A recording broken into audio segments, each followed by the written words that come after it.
Chapter 800. Psychologically becoming better. Who is it? Who is the one speaking? Klein's muscles tensed up as he nearly opened his eyes. At that moment, his back oozed with sweat that soaked his shirt. What he was most alarmed of wasn't the words said, but that it directly sounded in his heart, and had modulated the voice to sound exactly like his. Although I maintained my lucidity in that dream, I still had my spirit body tainted by his psyche that was on the verge of losing control. Or is someone using that keeper to pass me a message? Countless guesses ran through Klein's mind. Finally, combining the contents of what was said and his own situation, he came up with a preliminary judgment. The number of people who knows about my identity as Klein Moretti is few to begin with.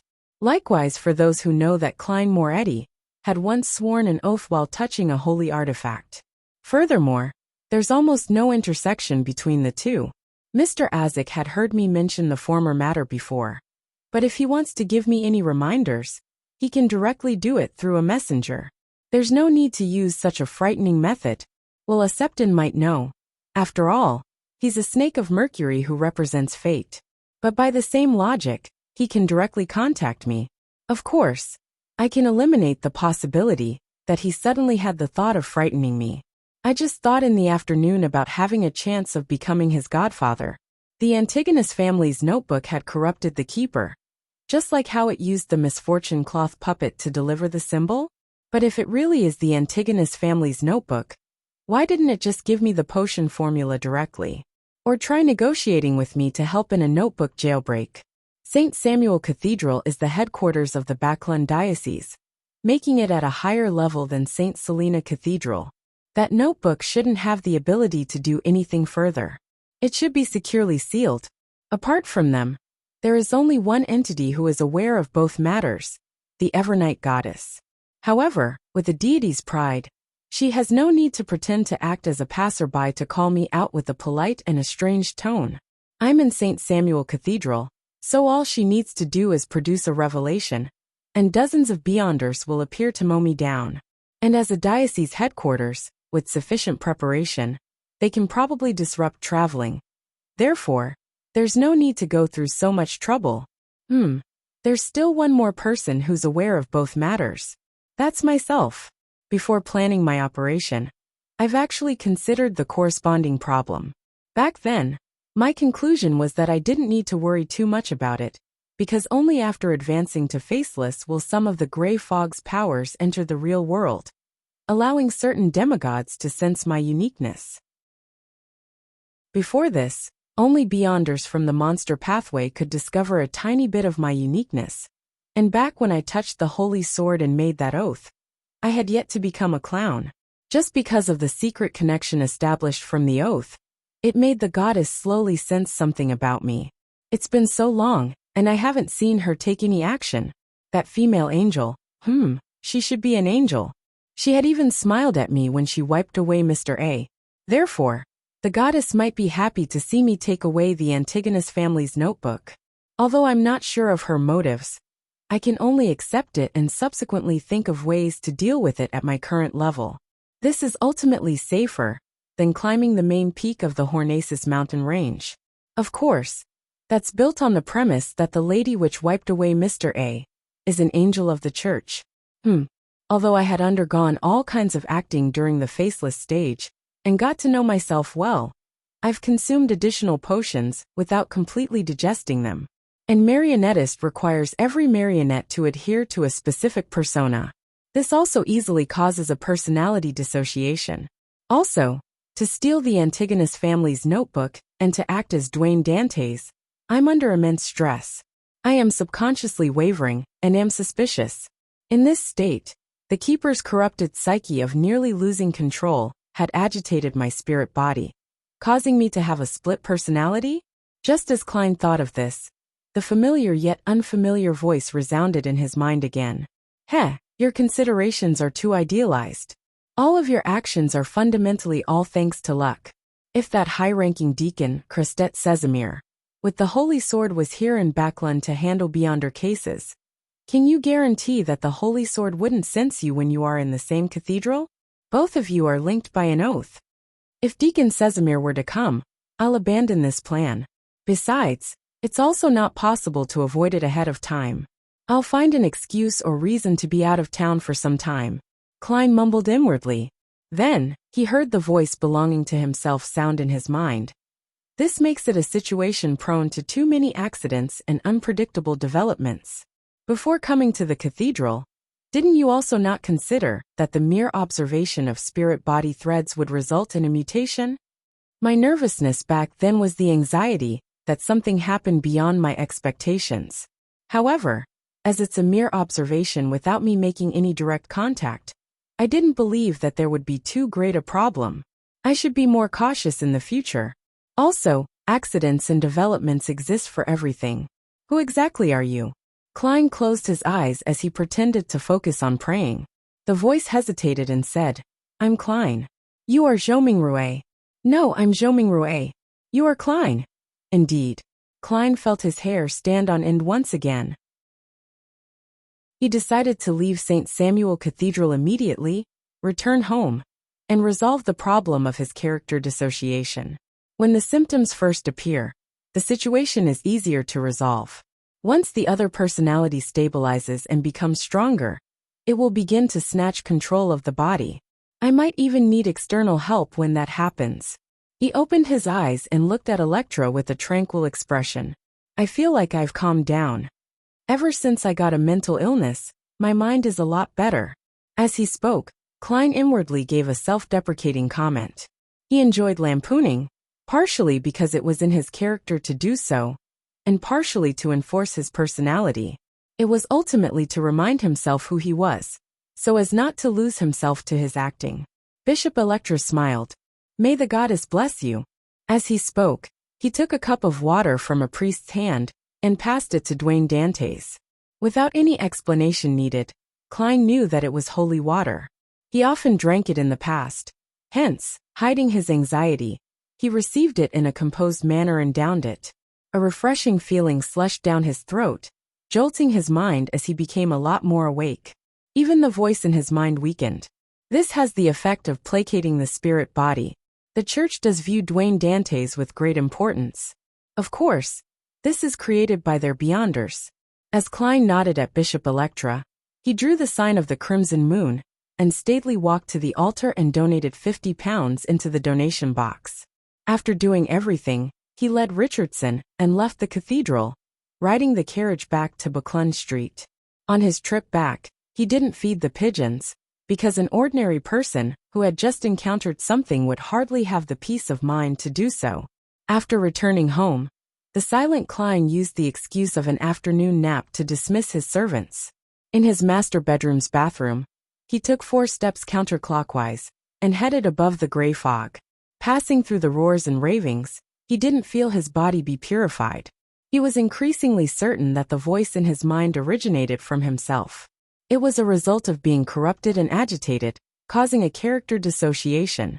Sitting in the high-back chair of the fool, Klein immediately studied his spirit-body situation. He discovered that there were some signs of chaos without it being pure. The corresponding aura colors were somewhat spotted. After seriously contemplating for 2 minutes and ignoring the echoing noise in his head, Klein conjured the world Gehrman Sparrow and made him devoutly pray. Honorable Mr. Fool, please inform the moon that I wish to rent the mental terror candle for half a day. I know he has the means of obtaining it. Very early on, his identity as the world had been prepared for Sherlock Moriarty, so Klein wasn't worried about it.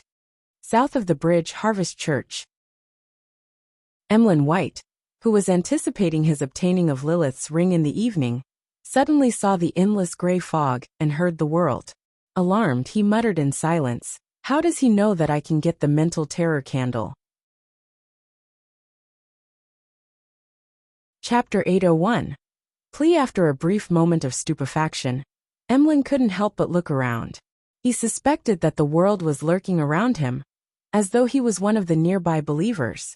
After all, he had never mentioned the mental terror candle at the Tarot Club. Bishop Utravsky seldom had conflicts with others, so he almost never used any mystical items.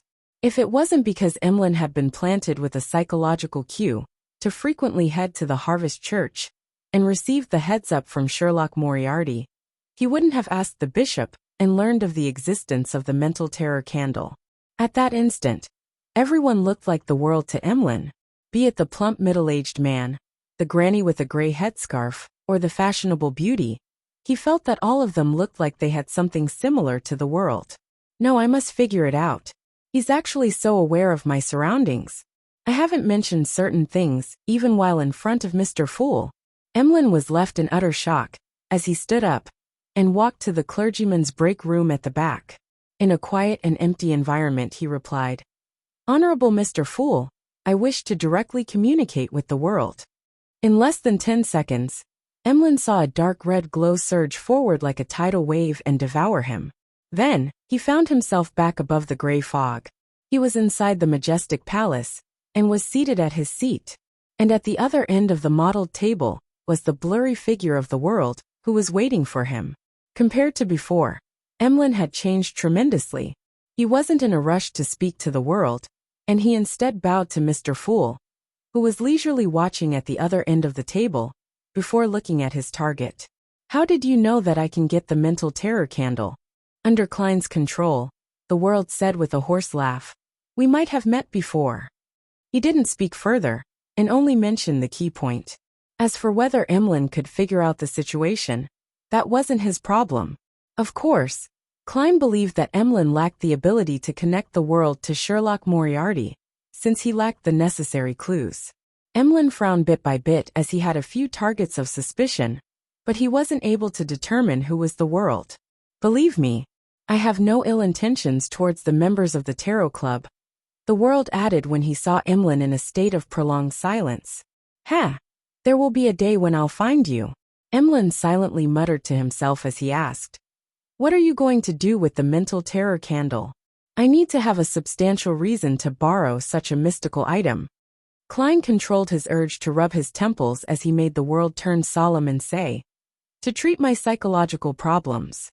Treat psychological problems. Emlyn couldn't help but shrink his body back before straightening it again.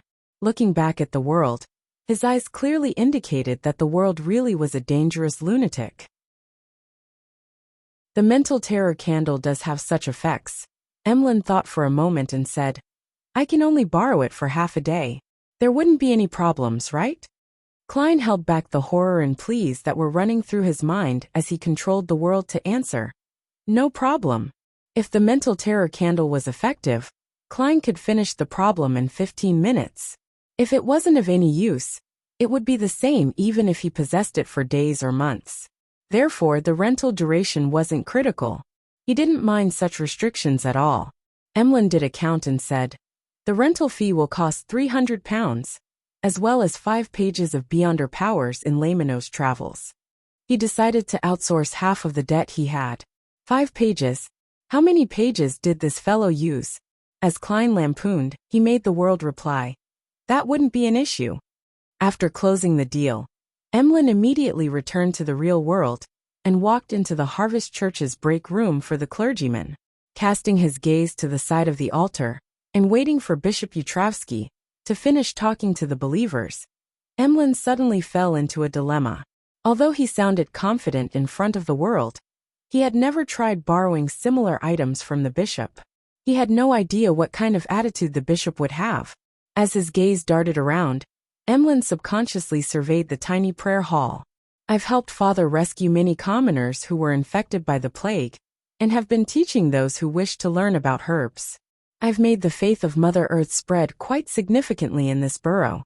What's wrong with borrowing the mental terror candle for half a day?"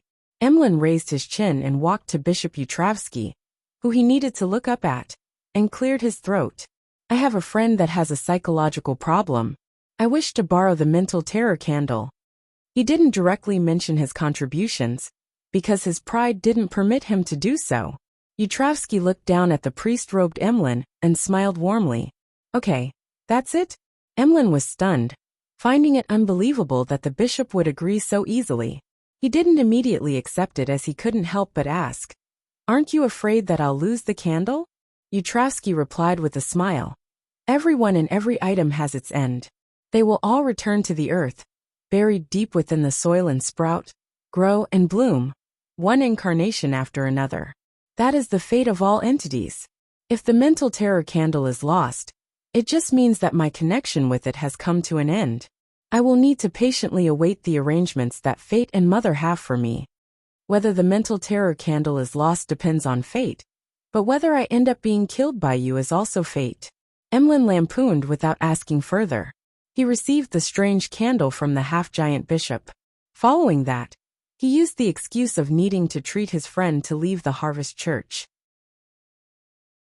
He randomly found an inn and set up the sacrificial ritual. Above the gray fog, Klein once again received the mental terror candle. More than half of the mystical item was burnt, and its surface was covered with what looked like human skin. There were a few warts that protruded out. The candle's wick was very short, and was entirely black in color. It was covered in thin, densely packed scale-like patterns. Klein didn't delay, for he didn't wish to give his alternate personality a chance to grow. He wanted to resolve the problem completely while it was still weak. Otherwise, what awaited him was the irreversible fate of losing control. Furthermore, the mysterious space above the gray fog would completely screen the negative effects of the combat between the two personalities. Phew! Klein slowly exhaled as he extended his hand to summon the sea god scepter. At that moment, he didn't do any divination because he couldn't be sure whom he referred to. The outcome would naturally be meaningless. Pa! Klein snapped his fingers and lit the mental terror candle. Above the pitch-black wick, a flame with light blue spirituality silently glowed, illuminating the palace that looked like a giant's residence. Unknowingly, the environment changed as a cupboard, desk, bunk bed, and gas meter appeared in Klein's eyes. The crimson moonlight shone in from outside the windows, covering every item with a crimson veil layer. This was the apartment where the Moretus had lived in. This was the place where Klein Moretti had shot himself to death. At that moment, a figure was sitting at the bottom bunk, looking at the sea god scepter-wielding Klein with a warped expression. He had traits like black hair, brown eyes, thin built, average-looking features, a rather deep outline and a scholarly air to him. He was another Klein. This Klein revealed a furious expression as he said, "You occupied my body, and now you wish for my soul to be obliterated? I should be Klein Moretti. You despicable, shameless transmigrator. You parasite." He appeared to have just grown in strength, and he wasn't able to use the objects in the external world. Klein didn't reply as he walked over with a heavy expression. The expression of Klein slowly changed as fear occupied his eyes. His body scrunched up as he pleaded with a slight tremble. "Let me go. Let me go. You snatched my brother, my sister, and my life from me. Isn't that enough? I'll remain quietly in your body, helping you analyze problems and giving you suggestions. I'll definitely not wrestle control with you over the body. Let me go. Let me go." Klein remained silent as he raised his sea god scepter-wielding right hand. The Klein was already awash with tears as he yelled angrily and fearfully, "I only wanted to remind you. If I wasn't trying to remind you, why would I have exposed myself? Let me go. Let me go. I have no ill intentions." Klein silently looked at him and made the blue gems on the tip of the sea god scepter light up one after another. Lightning bolts instantly appeared as they twisted and entangled Klein, like a storm. Amidst shrill cries, the figure rapidly dissipated as a bolt of lightning wiped all traces of it. As expected of myself, to know the soft spots in my heart, and which are the most effective ways to plea. However, I've already come to know who I am. I'm Zhou Mingrui, who has fused with Klein's memories and emotions. If I were to let you go, it would be equivalent to splitting the two up, admitting that they are opposing parties. That way, I'll immediately lose control once I return to the real world. Klein lowered the scepter and closed his eyes as he sighed silently. Then, he ultimately maintained his lucidity as he left the mind world. Chapter 802. Follow-up solutions. When Klein opened his eyes again, the threats and pleas in his mind had vanished. The light blue flame before his eyes continued burning on that pitch-black wick. He seriously inspected the state of his spirit body and confirmed that the signs of chaos were gone. His aura's colors had turned pure and were no longer spotted. It's finally resolved. Klein heaved a sigh of relief and lowered the sea god's scepter. With a snap of his fingers, he extinguished the mental terror candle. He didn't immediately return to the real world. He sat quietly above the gray fog, as he used the silent palace to calm the remnant negative emotions that his inner heart couldn't vent. After this matter, Klein gained a deeper understanding that the path of a Beyonder was a path that constantly fought with madness. All Beyonders would be pushed to the brink of losing control, or they would have psychological problems if they weren't careful due to internal reasons or external stimuli. And once the symptoms appeared, not resolving them in time might leave them in a situation that would be abnormally difficult to resolve. The split personality that was created was a result of internal and external factors. The cause is a result of me being a transmigrator. Yet, I fused with Klein Moretti's memory fragments and received parts of his emotions. I was naturally inclined to having a dissociation. Together with me trying to steal the Antigonus family's notebook recently, it's akin to me walking along the boundary of an abyss to act as Dwayne Dantes. The stress is immense. So after being agitated and mentally corrupted by the keeper's near loss of control, the problem erupted. As Klein raised his hand to rub his temples, he vanished from above the gray fog. Just as he returned to his body, Klein felt his mind and spirit were a lot more relaxed. It felt like a dusty window had been carefully wiped clean, and the additional faceless potion he had consumed was fully digested. The alternate personality that appeared is really a result of all the past psychological problems. I was able to resolve the problem with the mental terror candle, which is equivalent to receiving a complete and effective psychoanalysis. I wouldn't have any latent risks in this aspect in the short term. However, I need to be constantly taking notes and frequently regulating myself. I mustn't be careless. Klein walked out of the washroom, came to the balcony, and looked at the distant mountains and nearby vegetation. He was in quite good condition. He could clearly sense that his self-recognition and self-acknowledgement had deepened. The constant sense of disidentification had greatly weakened as a result. I never expected my victory over my split personality would bring such benefits. If it wasn't because the generation of another split personality would result in one that's stronger and harder to deal with, I would have wished to split a few personalities, killing myself several times. Klein shook his head with a scoff as he gave a self-deprecating laugh. To be frank, just one instance of a split personality was rather dangerous and unresolvable for anyone else. Since he was aware of where to acquire the mental terror candle, the essence of the problem, and his experience in resolving it in the past, he was able to eliminate the latent risks and not allow his split personality to strengthen itself. Otherwise, the best outcome would be the state in which Bishop Yutrovsky was in, and the worst outcome would be a gradual loss of control until it became an inevitability. Furthermore, I still have a psychiatrist as backup. Klein chuckled as he strolled back to his room and sat in a reclining chair. He recalled what he had encountered during the day, and from there, he obtained the points that he needed to take note of in the future. If a mid-sequence Beyonder of the sleepless pathway loses control, they will be able to directly cause mental corruption by pulling others into a dream. I need to be wary of that in the future.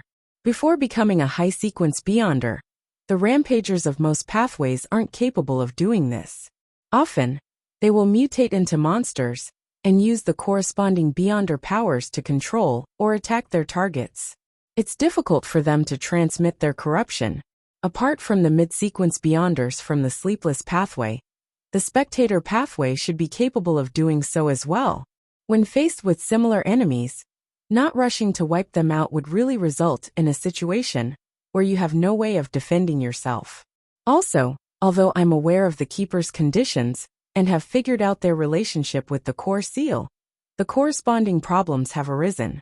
If I were to disguise myself and infiltrate inside, how should I create the performance of being eroded by the core seal and not have my disguise be seen through? Klein carefully contemplated for a moment and was completely out of ideas. All he could do was stand up, walk to his desk, and draw a picture comprising of symbols that implied secrecy and mystery prying. He was summoning erodes.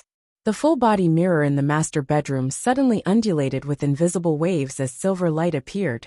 forming Loanese text. Exalted Great Master, your loyal and humble servant, Rhodes, is constantly at your service. My actions from before had caused a certain damage to your image. I am very appalled and ashamed. Will you accept my apology? You actually know to admit your faults. Klein scoffed and said, don't make the same mistake again in the future. All right, the full-body mirror presented new words. How may I be of service? There's something. Klein deliberated and said, the keepers of the Church of Evernight are contaminated by the core seal's power behind Cheney's gate. They are in different conditions from the typical Beyonder. Is there any way to perfect a disguise? The silver words changed and outlined new text. Great Master, there's only one method, to sacrifice your marionette and allow it to receive the contamination of the core seal.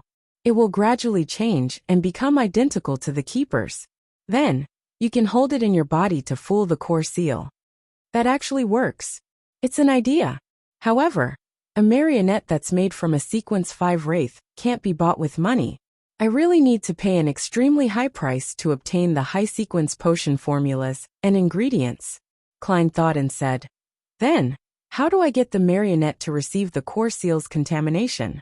Typically speaking, a Wraith marionette might be detected by the seal before being forcefully purified and dispelled just as it approached Cheney's gate, or even just appear in the prayer hall. The full-body mirror's waves stirred again as it accentuated a figure. The figure wore an old-fashioned veiled hat. She was tall with long chestnut hair. She was none other than Queen Mystic Bernadette. Great Master, you can seek her help, Rhodes explained with a sentence made from silver words. Queen Mystic isn't from the Evernight pathway. How can she provide any help? Or does she have a sealed artifact that corresponds to the high sequences of the Evernight pathway, making it similar to the core seal behind Cheney's gate? Thankfully, Admiral of Stars needs a drop of blood from a mythical creature. When the time comes, apart from providing an item that can satisfy Will Septon, there's still a middleman fee for me. This will be the middleman fee, Klein thought as he nodded and said, very good, you may return. Yes, exalted Great Master. Your humble servant, Rhodes, awaits your next summoning. As a silver line of text appeared, Rhodes outlined a palm with a handkerchief in hand as it shook it. The corners of Klein's mouth twitched as he looked at it, momentarily unsure how to respond. Westboro, within the Odora family's villa. Emlyn White wore a faint smile as he randomly found a single-seater to sit in the activity room.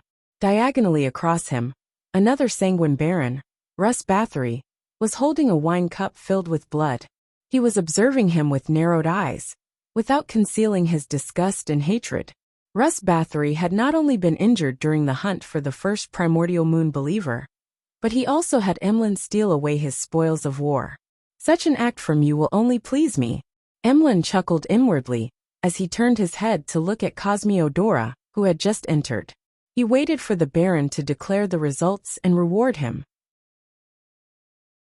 Cosme forced himself to ignore Emlyn's gaze as he walked to the fireplace and said to all the sanguine present, I'm gathering all of you today because the final victor has emerged for the hunting competition.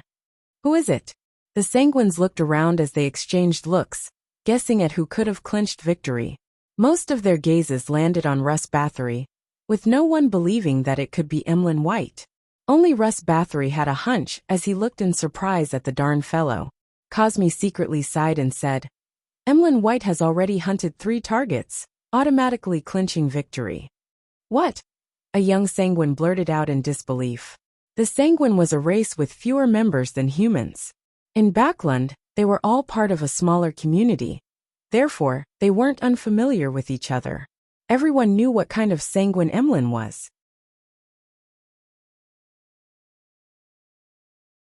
Chapter 803. Name rectification amongst all the sanguine present. Even if Emlyn wasn't the oddest, he was definitely among the top 10. As a member of a race born with a long lifespan, having one or more hobbies to kill time was common. Emlyn wasn't the only one who liked dolls. But that wasn't the problem. Aside from purchasing new dolls and matching them with new clothes, or obtaining blood from hospitals to drink, he almost never left his home. nor did he enjoy interacting with his fellow kinsmen. Unless he desired relatively fresh blood, needed to obtain some historical knowledge, or exchange for certain ingredients, he never participated in any of the corresponding gatherings. Such a lifestyle was nearly identical to the aging, high-ranking sanguine who had no choice but to lie in specially made coffins to barely maintain their existence. It looked nothing like that of a fellow who had recently matured. As a result, Emlyn became a topic of idle conversation at many sanguine gatherings. In the years before, people only mentioned it in passing, jeering at him in private, just like the normal gossip about different freaks in Backlund. When they heard that Emlyn walked into the Harvest Church because he got lost and ended up being captured and locked up underground by the Mother Earth's bishop, his reputation slid into the irreversible state of being the brunt of the jokes, as well as being a disgrace to the sanguine. Yet, this disgraceful fellow had hunted 3 consecutive primordial moon believers. Those were artificial vampires. Could it be that he had employed the help of the Church of Mother Earth's clergymen? Or did he hire some especially powerful bounty hunters? Thoughts flashed through the minds of the sanguine as they speculated over how Emlyn had clinched victory. At this moment, Cosme coughed lightly and said, "Emlyn has already found the corresponding characteristic legacy and become a baron." Baron. When the members of the sanguine looked at Emlyn again, there weren't any looks of doubt and puzzlement. Instead, their eyes were filled with shock, astonishment, and surprise. For the first time in his life, Emlyn was being stared at by his kinsmen in such a manner. He suddenly felt ethereal as his mind was filled with joy. This made him wish to proudly tip his chin and say, "All of you should be addressing me as Lord." This satisfaction is identical to me buying a doll I've been saving up and craving for. Emlyn sighed silently as he held back his tongue. He wore a faint smile as he slowly surveyed the area. Then, while buttoning his coat, he got up and walked to Cosmiodora's side. After the other sanguines snapped back to their senses, as they looked at the 2 barons with mixed looks, Cosme finally said, "The champion of the hunting competition will enter the final list of Viscount candidates and obtain free help for the ritual.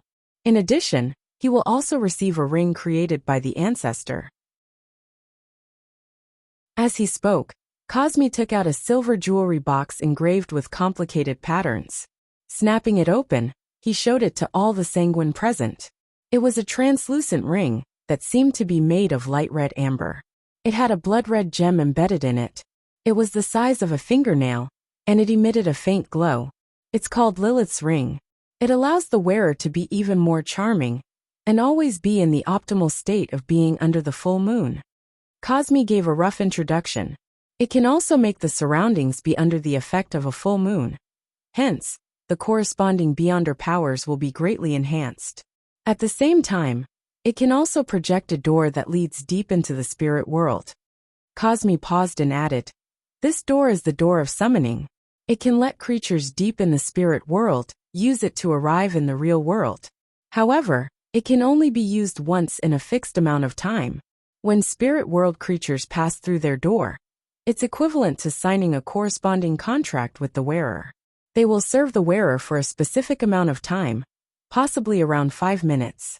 If the service period needs to be maintained for even longer, the wearer needs to personally communicate with the spirit world creature to re-sign a contract that's of a longer duration. Under normal circumstances, the strength of the summoned spirit world creature will be equivalent or slightly stronger than the wearer, but there's the possibility of them being much weaker or much stronger. There was once a viscount who relied on this ring to summon a demigod-level spirit world creature. The stronger a spirit world creature's strength, the more they can resist the agreement in the door of summoning contract itself and harm the wearer. If you encounter such a situation, you must decisively dispel the projection and end the summoning. Its negative effects is bloodthirsting disease. You will need to drink at least 1 blood vial of human blood every hour to relieve it. Otherwise, your blood will boil and evaporate. In less than 15 minutes, it can cause the death of a baron. I'm not against that. I do yearn to drink blood more frequently, but the problem is that I'm unable to obtain that much blood. Emlyn held back his joy and agitation as he considered how he could resolve the negative effects. At this moment, Cosme turned to glance at him. The additional blood will be provided by the race. Then the problem turns into the modification of a bottle, so as to carry around that much blood. Emlyn scanned the other sanguine who wore looks of envy and jealousy as he asked, "If I don't wear it, will I get the bloodthirsting disease?" "No." Cosme firmly shook his head. Emlyn stared at Lilith's ring and asked again, "If I were to wear it for 59 minutes and take it off, will I get the bloodthirsting disease?" Cosme's facial muscles twitched as he said, "When you wear the ring, you will be inflicted with the bloodthirsting disease. You have to drink 1 vial of human blood to have it subside for an hour. During this process, if you were to take it off and put it on again, the bloodthirsting disease will be activated again. Regardless of whether it's been an hour or not, you'll have to drink blood again. Do you understand what I'm saying?" "Of course, this isn't a complicated problem," Emlyn said with a tsk. Cosme retracted his gaze and looked at the other sanguine. "I'll be giving this ring to the champion of this hunting competition, Emlyn White." "Congratulations, Emlyn." He turned and extended his right hand towards Emlyn to shake his hand. Then, he handed over the blood-colored Lilith's ring to Emlyn. "Thank you." Emlyn smiled in a reserved manner. Cosme stopped looking at him as he said to the other sanguine, "There are 2 targets left. They are your prey, and there will still be a reward for them." At 10 p.m., above the gray fog, Klein received Lamino's travels which Emlyn had sacrificed, and he learned of the usage of the so-called Lilith's ring. The other aspects aren't noteworthy, but the thing to pay attention to is the door of summoning, which leads deep into the spirit world. Perhaps there will come a day when the one passing through that door is an ancient goddess, Lilith. Of course, many conditions need to be met. As Klein made a bold hypothesis, he flipped open Lamino's travels and checked the Beyonder powers which Emlyn had used and replenished. He used up all of the lightning strikes. Traveling is gone as well. This fellow really doesn't feel the pinch when using the powers of others. He added a Wings of Darkness. It can help the user receive an enhancement in speed and the ability of brief flight, as well as it transforming into a colony of illusory blood-sucking bats to attack the enemy. One is full moon. It can make a certain region appear to be in the state of a full moon. One's spirituality would be rejuvenated, and the aspect of death would grow stronger. This is recorded from Lilith's ring. One is Claw of Corrosion. It can cause one's fingernails to grow another segment with mysterious symbols and patterns. They would be sharp enough to slice through steel. It would also come with potent corrosive abilities, making it the nemesis of defensive methods like scales and skin. One is Animal Sense. It can communicate with animals and control them, while also sharing their senses. If used well, this has wondrous effects. I've never seen Emlyn use it before. What a waste. One is Abyss Shackles. It's a spell belonging to the darkness domain. It can make the darkness or shadows condense into a chain that controls or restrains the enemy. There's no door of summoning. That's right. It should be very difficult to record. With Emlyn's personality, he would have given up after a few failures. As Klein flipped through Lamino's travels, he used divination and his mysticism knowledge to interpret the new Beyonder powers. Retracting his gaze, he summoned the sea god scepter over, added a few pages of lightning strike. This was in line with his fear of lacking firepower. Then, Klein used the sun brooch to record holy light summoning and holy water creation, allowing Lamino's travels as Beyonder powers to become more varied. After doing all of this, he closed the notebook and picked up the mental terror candle. After settling the split personality in the afternoon, he didn't immediately return the mystical item. Instead, he had the idea that since it belonged to the spectator domain, it was possible that it could help him explore the sea of collective subconscious inside Grizel's travels. Therefore, he planned on delaying it for half a day before returning it to Emlyn. To his surprise, he found from his research that the mental terror candle didn't have any effects of placating the mind or eliminating negative emotions. All it could do was let one enter the depths of a target's mind, and from there, one could plant a cue or resolve a problem. Phew! Klein heaved a sigh of relief. Through the bestowment ritual, he returned the mental terror candle and Lamino's travels to Emlyn and Furs respectively. Returning to the real world, he had a comfortable bath, and he read some papers and magazines before heading to bed. Amidst his reverie, Klein suddenly woke up, aware that someone had entered his dream. He saw the scene before him change as the sky was dark and deep. They were adorned with resplendent diamonds that left him awed and serene. A distance away, a singing voice sounded. The ethereal and common voice reached straight into his heart. Meanwhile, the clouds moved as the crimson moon half revealed itself, scattering down its mild glow. All of this made Klein feel as though he had arrived in the Evernight goddess's divine kingdom. In the dream, he felt relaxed and comfortable. Klein suddenly realized the situation he was in. This was the arrival of a Beyonder from the Church of the Evernight. This Beyonder was using the dream to placate the tycoon, Dwayne Dantes, so as to heal the mental scars he suffered in the afternoon. "What you are doing only disturbs my sleep." Klein silently sighed helplessly.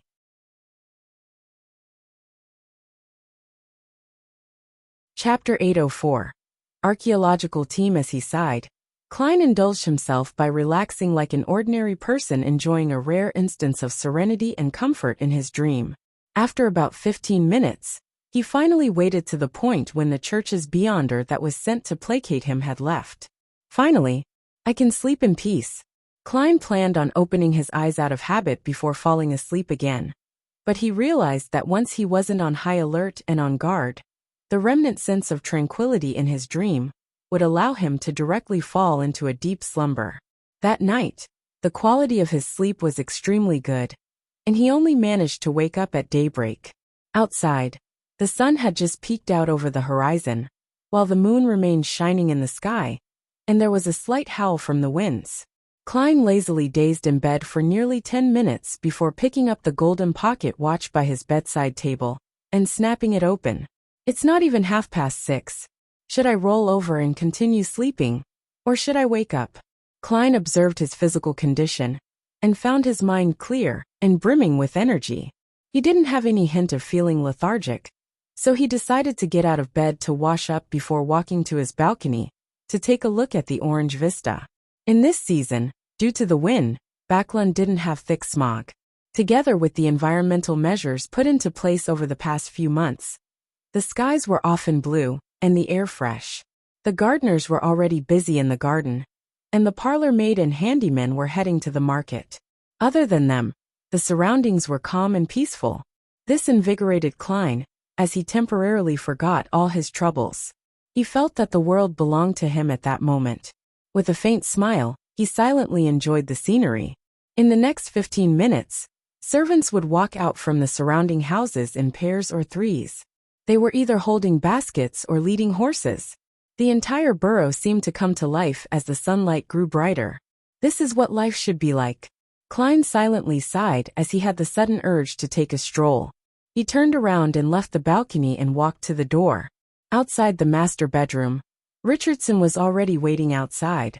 It was impossible to guess what time he had woken up. This was the most difficult thing about a valet. He needed to sleep later than his employer, but also wake up earlier than him. There's another hour before breakfast. Sir, if you wish for it to be brought forward, the kitchen will be ready within 15 minutes. Richardson didn't ask Dwayne Dantes why he had suddenly woken up so early. Klein chortled and said, "There's no need to bring it forward. I plan on taking a stroll first." "Very well, sir." Richardson entered the bedroom, and based on his employer's suggestion, he chose a coat and helped him wear it. Finally, Klein wore a silk top hat and held a gold inlaid cane before walking down to the first floor.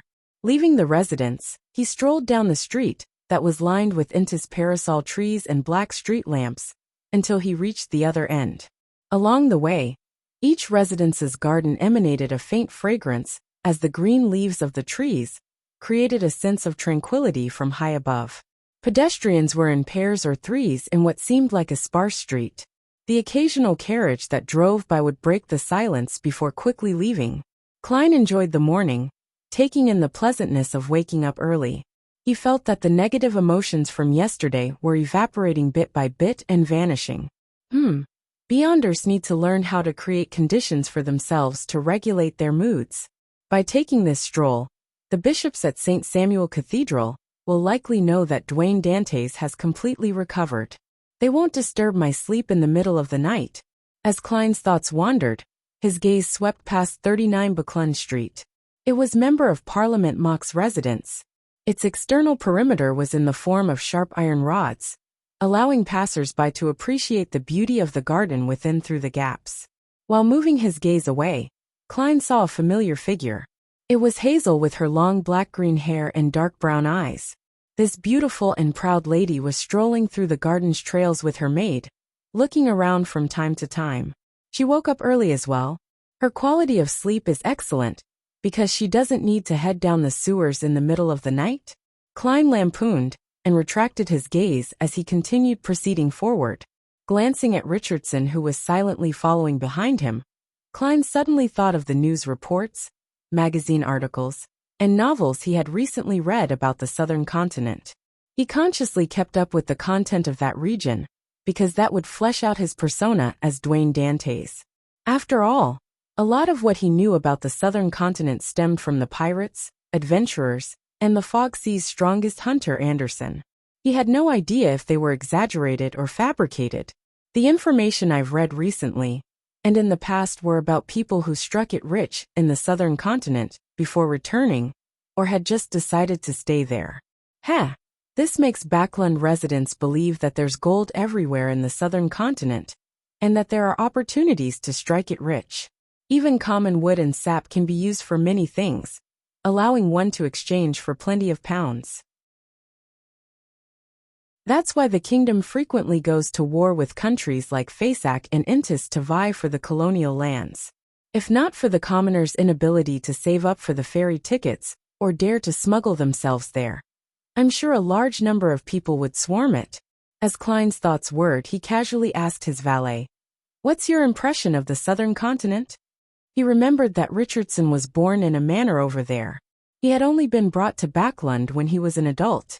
Richardson paused for a few seconds and said, "Sir, I actually do not know much about the southern continent, because I was spending most of my time in the manor. I had few opportunities to head out. Just tell me of your impressions, your true impressions. You don't have to hold back. I just want to have a general understanding.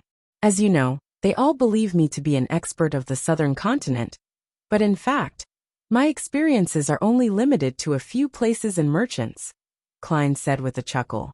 Richardson nodded and bowed his head as he looked at his toes that were walking forward. "My impression of the southern continent is hunger, exhaustion, pain, as well as pining for the world after death." Hunger, exhaustion, pain. Klein repeated those three words as he walked into Buckland Street, without making any further inquiry. Eastchester County, in a building beside Stone University, Audrey was looking at the collections obtained by the Relic Search and Preservation Foundation. She had originally planned on coming on Tuesday afternoon, but Associate Professor Michelle Duth had participated in an academic conference in Backland, therefore only returning today. As a result, she had no choice but to change her plans. This pair of boots was discovered by a farmer in a mountainous ruins in stone. Its shape and traits matched the societal trends of the Fourth Epoch. Michelle introduced the item inside the glass cabinet to the beautiful aristocrat. Audrey looked over with interest, and discovered that the ends of the boots were curled like a clown's. The heights of the curled parts weren't uniform. One was 3 centimeters, and the other was 5 centimeters. They didn't look like a pair. The Fourth Epoch's asymmetrical style. I wonder what level it is for 3 on the left and 5 on the right. Audrey retracted her gaze and followed Associate Professor Michelle to the next exhibit. At the end of the tour, Michelle pointed at the glass case diagonally ahead of them and said, "This coat of arms was delivered a few days ago. It involves the very ancient worship of dragons." Dragons? Audrey strode forward in a reserved manner, and saw a grayish-white dragon with its wings spread out engraved on the coat of arms. "Where does it come from?" Audrey asked just as she did before. Michelle answered, "It's from a village named Heartlark. This Loanese word doesn't have an archetype in ancient Fasak. Apparently, it was written like how it's read. Heartlark. That's the village which I previously visited, that had the folk tradition of worshipping dragons. In the sea of collective subconscious of the people there, There's a mind dragon in it. The 20-year war notebook, which I previously obtained from Associate Professor Michel, was from a local knight named Lindelira. He was suspected to have something to do with that mind dragon. Audrey nodded in thought as she deliberated over her words, wishing to ask about the person who had found the coat of arms. At that moment, Associate Professor Michel's expression turned abnormally heavy. Accompanying the discovery of this coat of arms was a tragedy. A tragedy? Audrey didn't hide her surprise. Associate Professor Michel sighed and said, "An archaeological team entered the village to study the folk tradition of worshipping dragons. But that night, one of the members went mad. And this mental illness was apparently contagious. The entire archaeological team later went mad, killing themselves or each other. In the end, none of them survived. This coat of arms was found among their remains. It was first taken away by the police, and after confirming that it's without problems, only then did they donate it to us. An archaeological team entered the village, and the members went mad one after another." Audrey's eyes dilated as she inwardly repeated Associate Professor Michel's words. Suddenly an idea came to mind. Psychology alchemists. The members of the archaeological team were members of the psychology alchemists.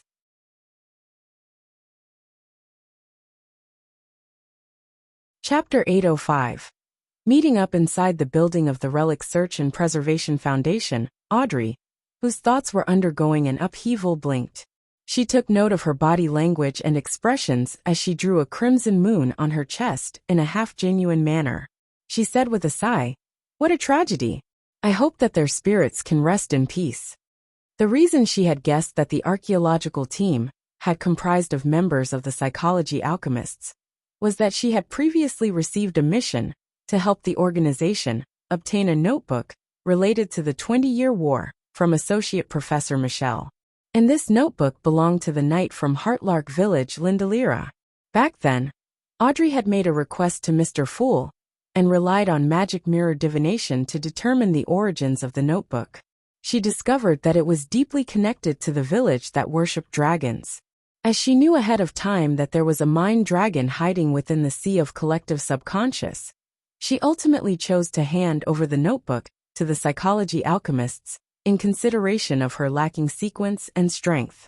That also meant that the psychology alchemists had quite a significant chance of locking onto Heartlark Village through the notebook before heading over to find their target.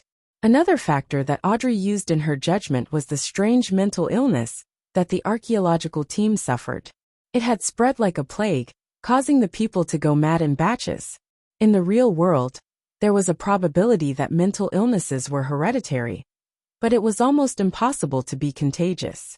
But in the mysterious world, in the world of the mind and consciousness, chaos and madness could be spread to others through spirit channeling, dreams, and the subconscious.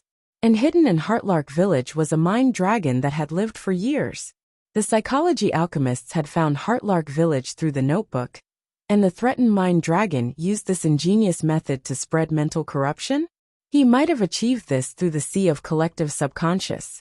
The Beyonder world sure is dangerous. This small team must have been formed by a selection of Beyonders, but they ended their lives in such a simple and ridiculous manner. As Audrey thought about it, she was glad that she had made a sufficiently rational decision.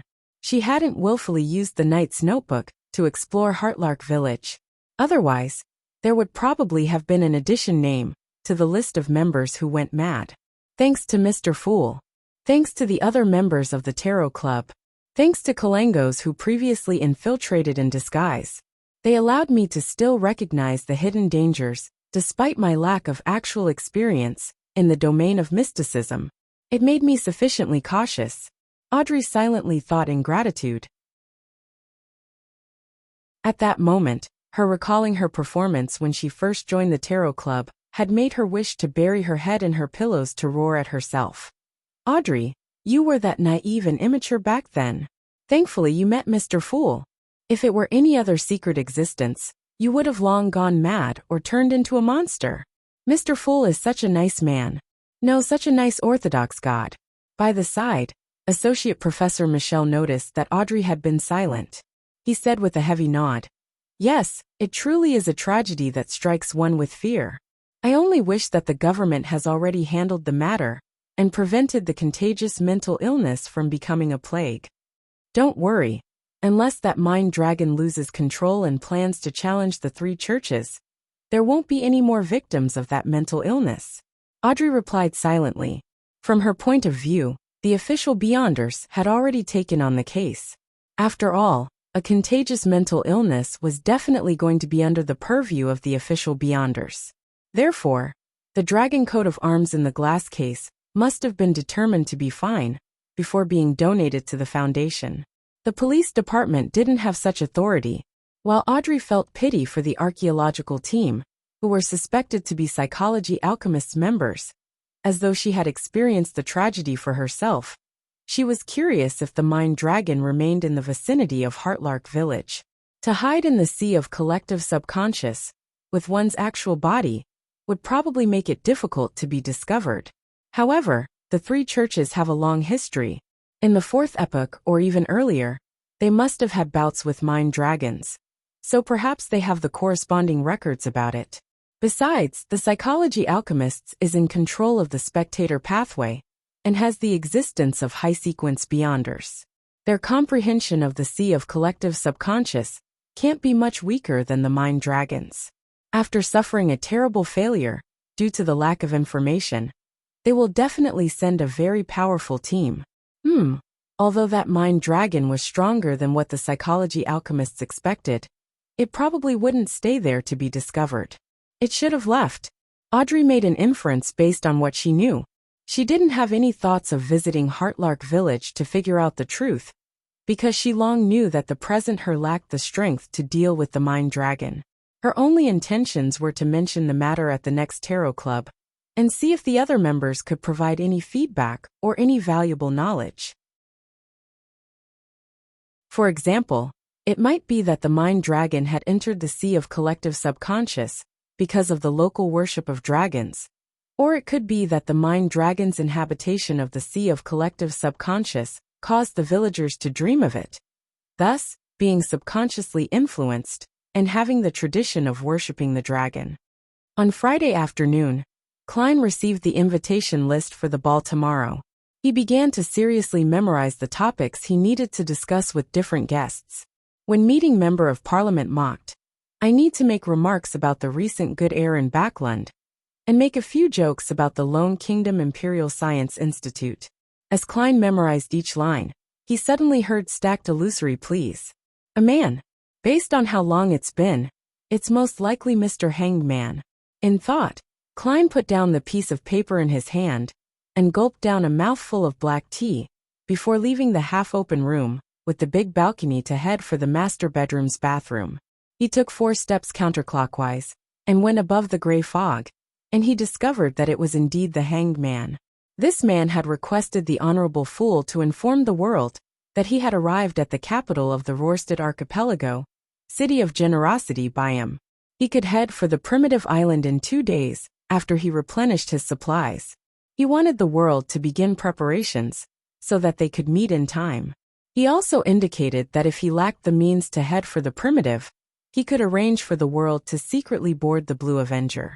Board the Blue Avenger and bring a bunch of sailors from the Church of Storms to the vicinity of the primitive island? How long can the Sanguine's anesthetic gas you bought from Emlyn last? Will there be enough time to explore? Klein thought for a moment and conjured the world Gehrman Sparrow, making him pray devoutly. "There's no need to go through that much trouble. You should have freedom of movement in biome. Meet at the cemetery outside the city at midnight today. Before that, replenish your stores. Biome in and in." Alger frowned slightly after hearing the world Gehrman Sparrow's words. He did have freedom of movement in the City of Generosity. This was because the sailors were eager to head to places like the Red Theater. They were definitely not returning tonight, and after waking up in the day, it was almost certain that they would head to a casino to gamble to let themselves loose. It was to vent the repression and misery that resulted from drifting out at sea for extended periods of time. That also meant that even if Alger disappeared for a night and a day, no one would discover it. Is the world implying that we use this interval? That is indeed better than using the Sanguine's anesthetic gas. I've already used it twice. So who knows if someone is already suspicious about it and is waiting for his theory to be validated. But without a ship, how do we head for the primitive island? Olamino's travels? Miss Magician did mention that it has the beyonder power of teleportation. However, there's only one page, making it impossible for a return trip. Alger relied on his strong ability to connect matters to vaguely guess at Gehrman Sparrow's intent, but he believed that the necessary conditions were lacking. With these doubts in mind, he found his contact with the resistance and replenished his storm charms that were made with tin. When it was 11 at night, Alger secretly left his inn and headed out of the city under the shadows. He wasn't worried that the sailors would discover his disappearance, because he too had physical needs. It was possible that he was sleeping in a lady's bed in the Red Theater and was unwilling to return. And there were many such brothels in Byam, with many prostitutes in existence.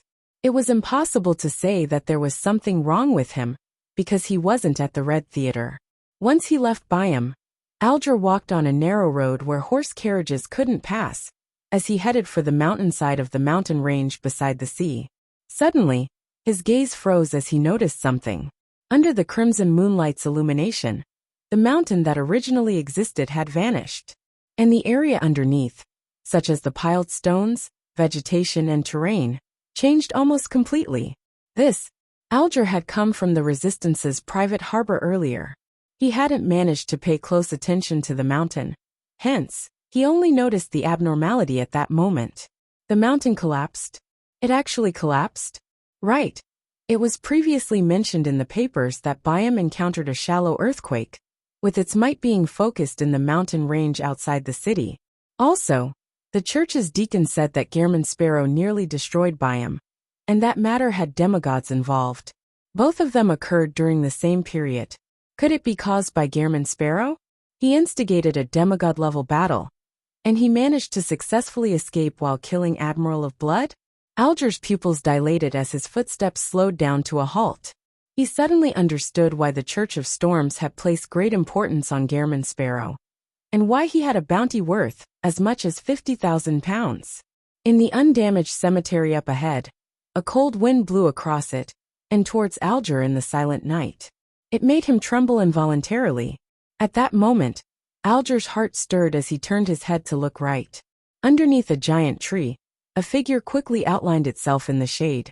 This figure had his hand on his top hat while he slowly looked up, revealing a thin face and cut features. The emotionless dark brown eyes were none other than Gehrman Sparrow's.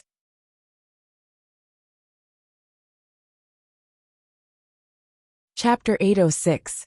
Entering the island in the middle of the night, he did teleport over. How extravagant! Alger tensed up before relaxing. However, he did not let his guard down at all. Upon meeting Gehrman Sparrow again, he discovered that there wasn't much of a change to him. However, his every action had the indescribable air of a powerhouse, and the profundity he exuded left him apprehensive. As expected of the crazy adventurer, who can instigate a battle of demigod proportions while escaping unscathed, the slight bit of smugness of having become a Sequence 5 vanished from Alger. He slowly walked over with lantern in hand. When he saw Gehrman Sparrow, he deliberately probed. The traces you left behind might not vanish for the next few centuries, or even millennia. He was trying to confirm if the mountain's collapse had anything to do with Gehrman Sparrow. Klein shot a glance at the modified terrain as he released his grip on his top hat, and smiled in a gentlemanly manner. The one who contributed the most in causing this damage was Sea King. Man, he actually triggered a demigod battle that could have destroyed Byam, causing Sea King to directly attack. Yet, despite such circumstances, he survived and left with Admiral of Blood. It's completely unimaginable and unbelievable. Alger began to suspect if Gehrman Sparrow had a Grade 1 sealed artifact on him. An item at the demigod level. He didn't express his shock and surprise, nor did he dare to probe further. Instead, he asked, "Do you plan on heading to that primitive island now?" "Of course," Klein answered calmly. It was late at night, a period when Dwayne Dantes was asleep. No one would disturb him, but he had to show himself once it was daytime. Of course, to prevent any unexpected circumstances, Klein had summoned a Rhodes to monitor the mirror illusion and provide a response. It's thanks to the Church of Evernight for having ended its dream treatment of Mr. Tycoon. Otherwise, I would definitely have to delay the operation. Klein couldn't help but sigh inwardly. Alger observed himself and discovered that he wasn't able to obtain any mystical item in such a short span of time. He then took out an iron-black ring that protruded out like a thorn and wore it on his left thumb. Bearing with the excruciating headache, he nodded slightly. I hope for a pleasant partnership. Then, he saw Gehrman Sparrow walk over with a stoic expression, reach out his hand and grab his shoulder. At that instant, Alger's first reaction was that Gehrman Sparrow was attacking him. He instinctively wanted to turn to the side to dodge his attack, only to recall his previous guess. Amidst his racing thoughts, he withheld his subconscious reaction and allowed the crazy adventurer to place his palm on his left shoulder. Right on the heels of that, he noticed Gehrman Sparrow's left hand turn transparent, as though it was bearing the shadows of the spirit world. Then, the blacks before his eyes grew darker, and the crimson moon turned brighter. All kinds of colors seemed to layer upon one another. Countless nearly formless figures receded backwards, as Alger tore through the spirit world with Gehrman Sparrow's help. Creeping hunger. Teleport. So that's how it is. Just as he had such a thought surface in his mind, he saw his body plummet as the saturated colors around him receded. Everything had returned to normal. Beach, reefs, trees. This is a deserted island. Alger surveyed the area and was just about to speak when the colors around him saturated, as the layered phenomenon happened once again. This time, when he left the spirit world, he was in midair with undulating waves beneath him.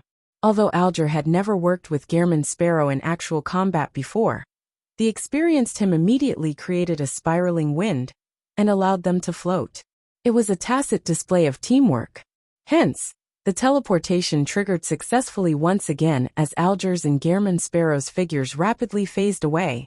When the surroundings were restored again, the two had arrived at the periphery of a gigantic island. There was a heavy mist in midair that the crimson moonlight was unable to fully penetrate. This not only failed to disperse the darkness in the forest and mountain, but it also added an eerie charm to it. We're here, Alger said as he looked around. Klein wore an indifferent expression, but in fact he was cautiously observing his surroundings. He found the place extremely quiet. There weren't any birds tweeting, wolves howling or bugs chirping. It exuded a deathly silence. As though guessing his feelings, Alger raised the lantern and illuminated the shrubs ahead, where there was a natural trail made up of beast-type footprints.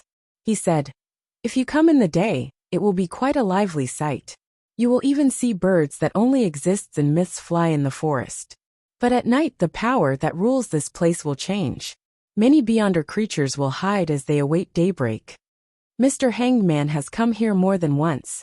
At the very least, he has the experience of a day and night here." Klein silently nodded without speaking further. Alger thought for 2 seconds and pointed ahead.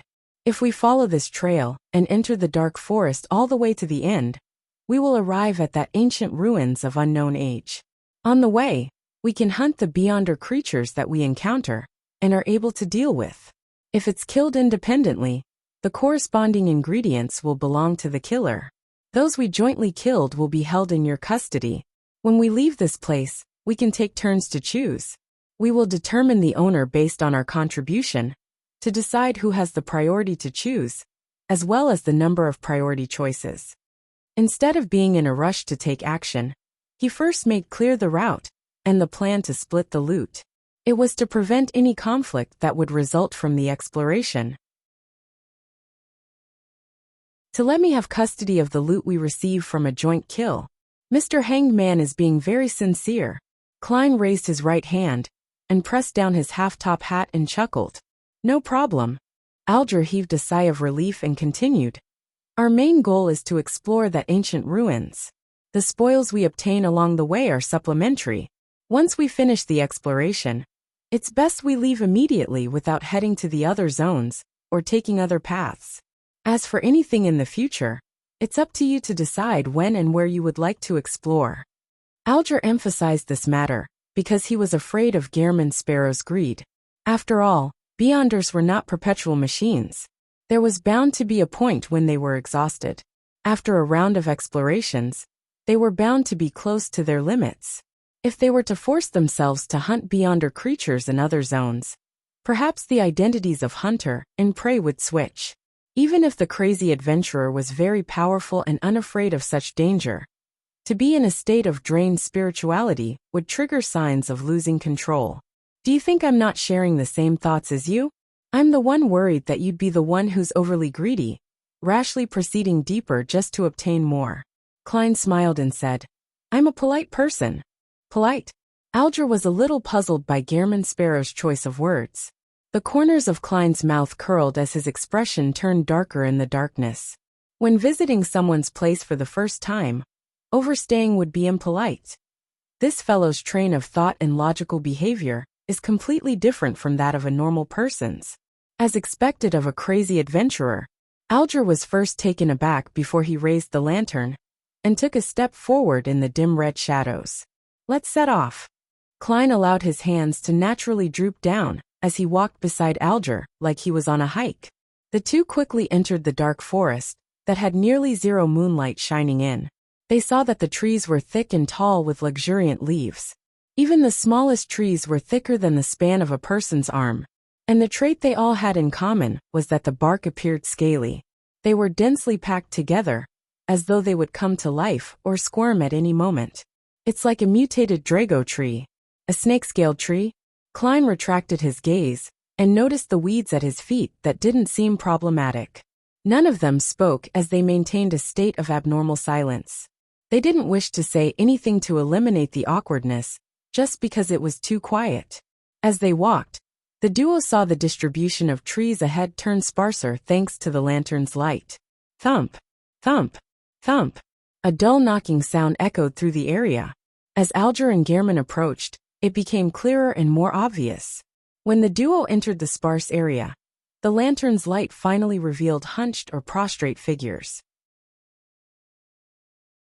Amongst these figures were humans, baboons, goats, and tigers. They were either holding rocks or using their claws and teeth to constantly burnish the stacked trees and rocks, as though they were building a palace. Without the obstruction from the luxuriant leaves, the crimson moonlight that penetrated the heavy mist cloaked these figures, dyeing them with a faint blood-red layer. There are humans. Klein's eyes focused as he immediately spread his left fingers. Alger slowed down, preparing his vocal cords to be activated at any moment. Suddenly, the figures seemed to sense something as they stopped their actions in unison, before uniformly turning around to look at the two outsiders. They either had pale faces, withered skin, or festering bodies. None of them looked alive. Corpses. A beyonder creature is driving these corpses to build a palace for it? Klein cast his gaze past them and saw a dark cave that led deep into the ground. The surroundings were covered in weeds as white feathers stained with yellow oil scattered among them. Feathers. Corpses. These instantly reminded Klein of the products of the Numinous Episcopate's artificial death project, as well as the infectious aura that made him grow feathers. This zone's sovereign won't be weak. He calmly made a judgment. At that moment, Alger, who had carefully observed for a while, hesitated for 2 seconds before suggesting, I've never seen such a situation before. I'm not sure of the level of the beyonder creature. Why don't we circle around it and choose a target which we have more confidence in? His instincts told him that something extremely dangerous was hiding in the dark underground cave. I was waiting for you to say that. Maintaining his persona as Gehrman Sparrow, Klein heaved a sigh of relief as he chuckled. Will this be impolite? Just as he said that, the land quaked as though a creature beneath them was rolling over in its bed.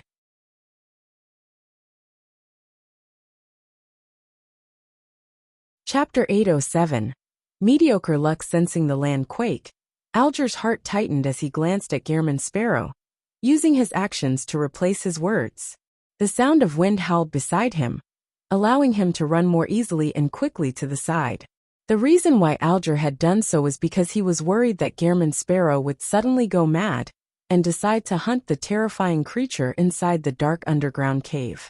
If that were to happen, even if they ultimately clinched a victory, it would have been extremely disadvantageous for the subsequent explorations. As an experienced sailor, he knew that decisive action spurred companions who remained indecisive into subconsciously following his actions. Upon seeing this, Klein heaved a sigh of relief as he gave up the discussion about politeness. He widened his stride and ran behind the hanged man. Following that, he sensed a strong wind blow at his feet, thrusting him forward.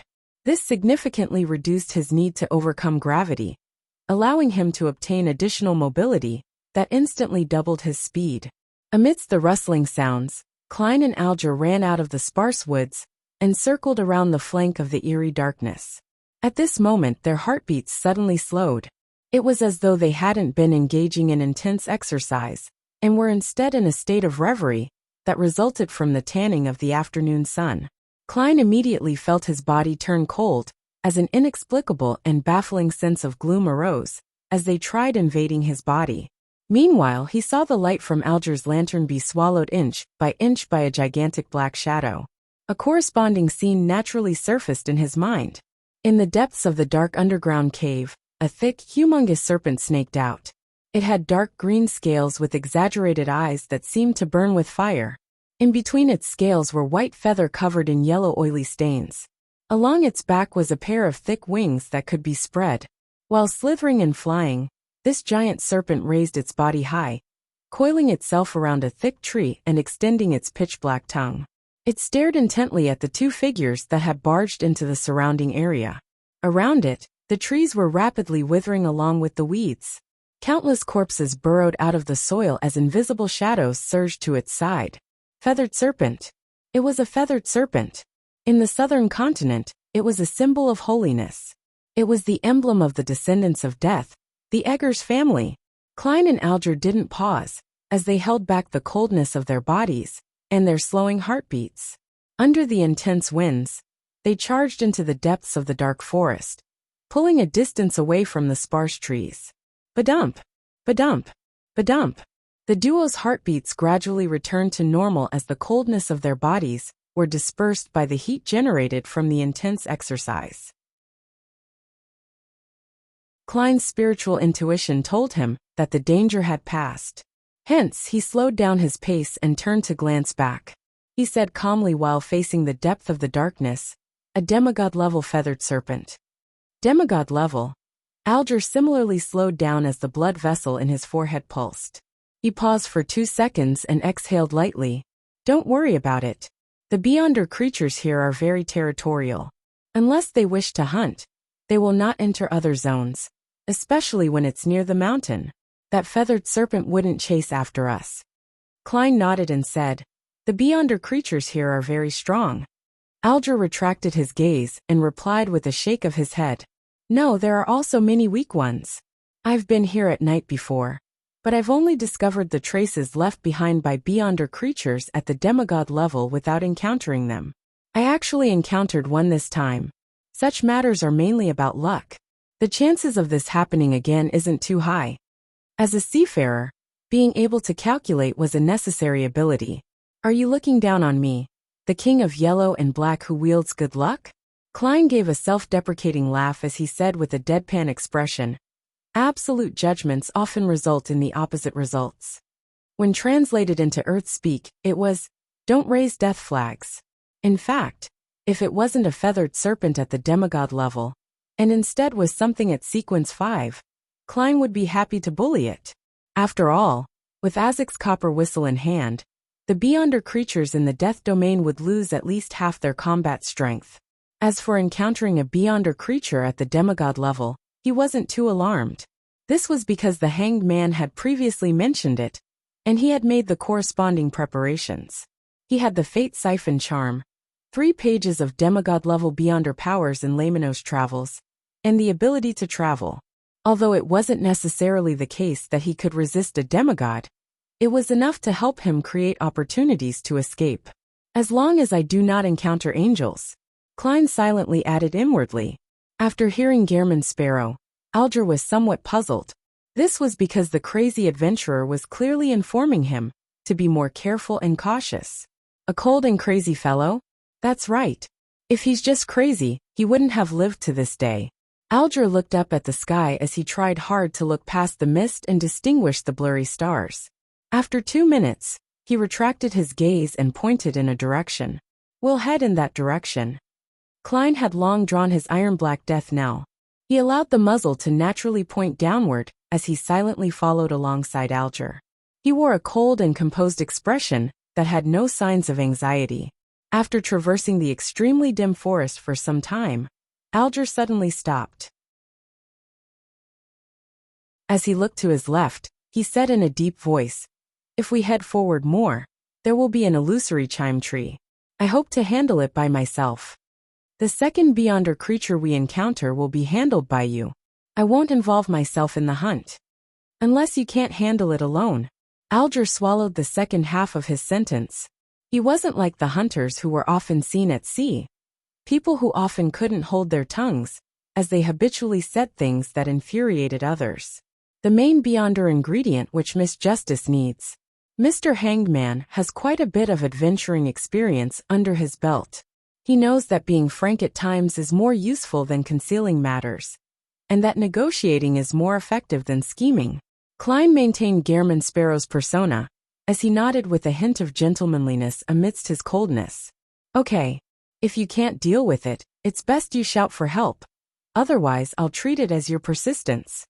The style of a crazy adventurer appears to be different from hunters, but in certain aspects, they are surprisingly similar. Alger silently drew a breath as he continued forward with his lantern.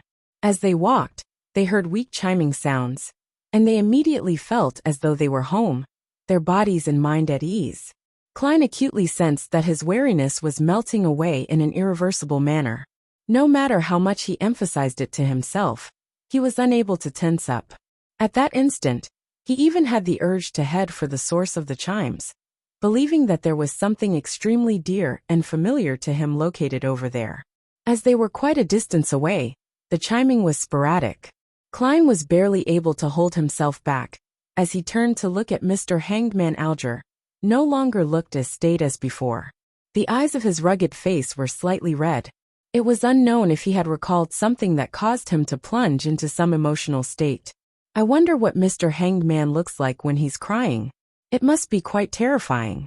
Klein couldn't help but muse. At this moment, Alger said softly with a hoarse voice, "Leave it to me." Just as he said that, he put down the lantern and slightly turned the sinister ring on his left thumb. He made the protruded thorn, that looked like it was stained with old bloodstains, turn brighter. This was his mystical item, Whip of Mind. Its side effects was to place the wearer in a state of a constant headache, one so bad that the wearer would yearn to slam their head into a wall. However, at that moment, the excruciating headache made Alger maintain his basic lucidity amidst the chimes without being truly hypnotized. At times, a side effect might actually provide benefits to the wearer. As Alger remained poignant, he took out a wooden box from his pocket and snapped it open. Inside it was a gray rat. "Mr. Hanged Man wishes to use the rat as bait, so as to attract the illusory chime tree's attention before taking the opportunity to attack it? Not bad. He made adequate preparations. He already had a detailed plan ahead of time. As an experienced adventurer, Klein instantly guessed the Hanged Man's thought processes. Alger held up the rat and shook it when his expression suddenly turned odd. The gray rat was no longer moving. It wasn't breathing and was cold. It wasn't able to take on the responsibility of being bait. Back when they encountered the demigod-level feathered serpent, although Alger was in the periphery of the entity's focus and had escaped quickly without being overly affected, the gray rat he carried with him was only an ordinary animal. It didn't have a strong constitution and vitality, so it perished from the effects of the feathered serpent. "It's dead. It's dead." Mr. Hanged Man now understands a principle. Plans often can't keep up with change. His luck is mediocre. Upon seeing this scene, Klein couldn't help but twitch the corners of his mouth. He wanted to laugh, but he didn't make a sound, afraid that it would destroy his persona.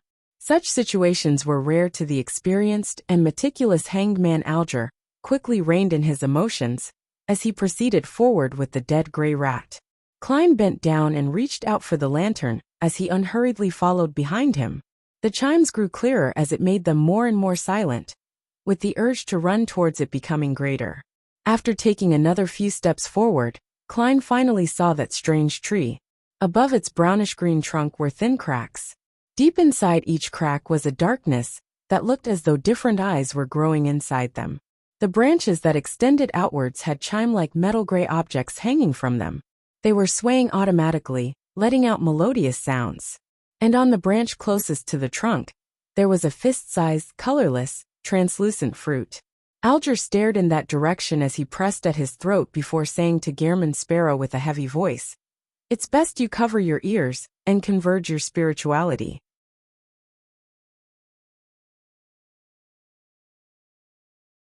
Chapter 808.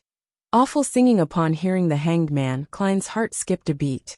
He had an ominous premonition as he ignored his persona, put down the lantern, and took out 2 slips of paper. He then crumpled them into a ball and stuffed them into his ears. Seeing Gehrman Sparrow do it without any questions, Alger heaved a sigh of relief. He reflected on how nice it was to work with an experienced fellow. Even though he was an adventurer known to be crazy, he was someone who followed reasonable instructions. He knew what and what not to do. Just as he was about to throw the dead rat, which still retained some of its warmth, at the illusory chime tree to divert its attention, he suddenly saw the shrub shake as a yellow-skinned, black-striped tiger appeared. Amidst the melodic chimes, the tiger walked towards the strange tree normally, but its eyes were glazed over. It felt indescribably creepy.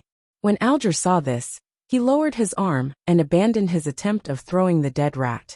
Resisting the headache, he calmly watched as the tiger walked closer to the tree, due to the growing influence of the melody.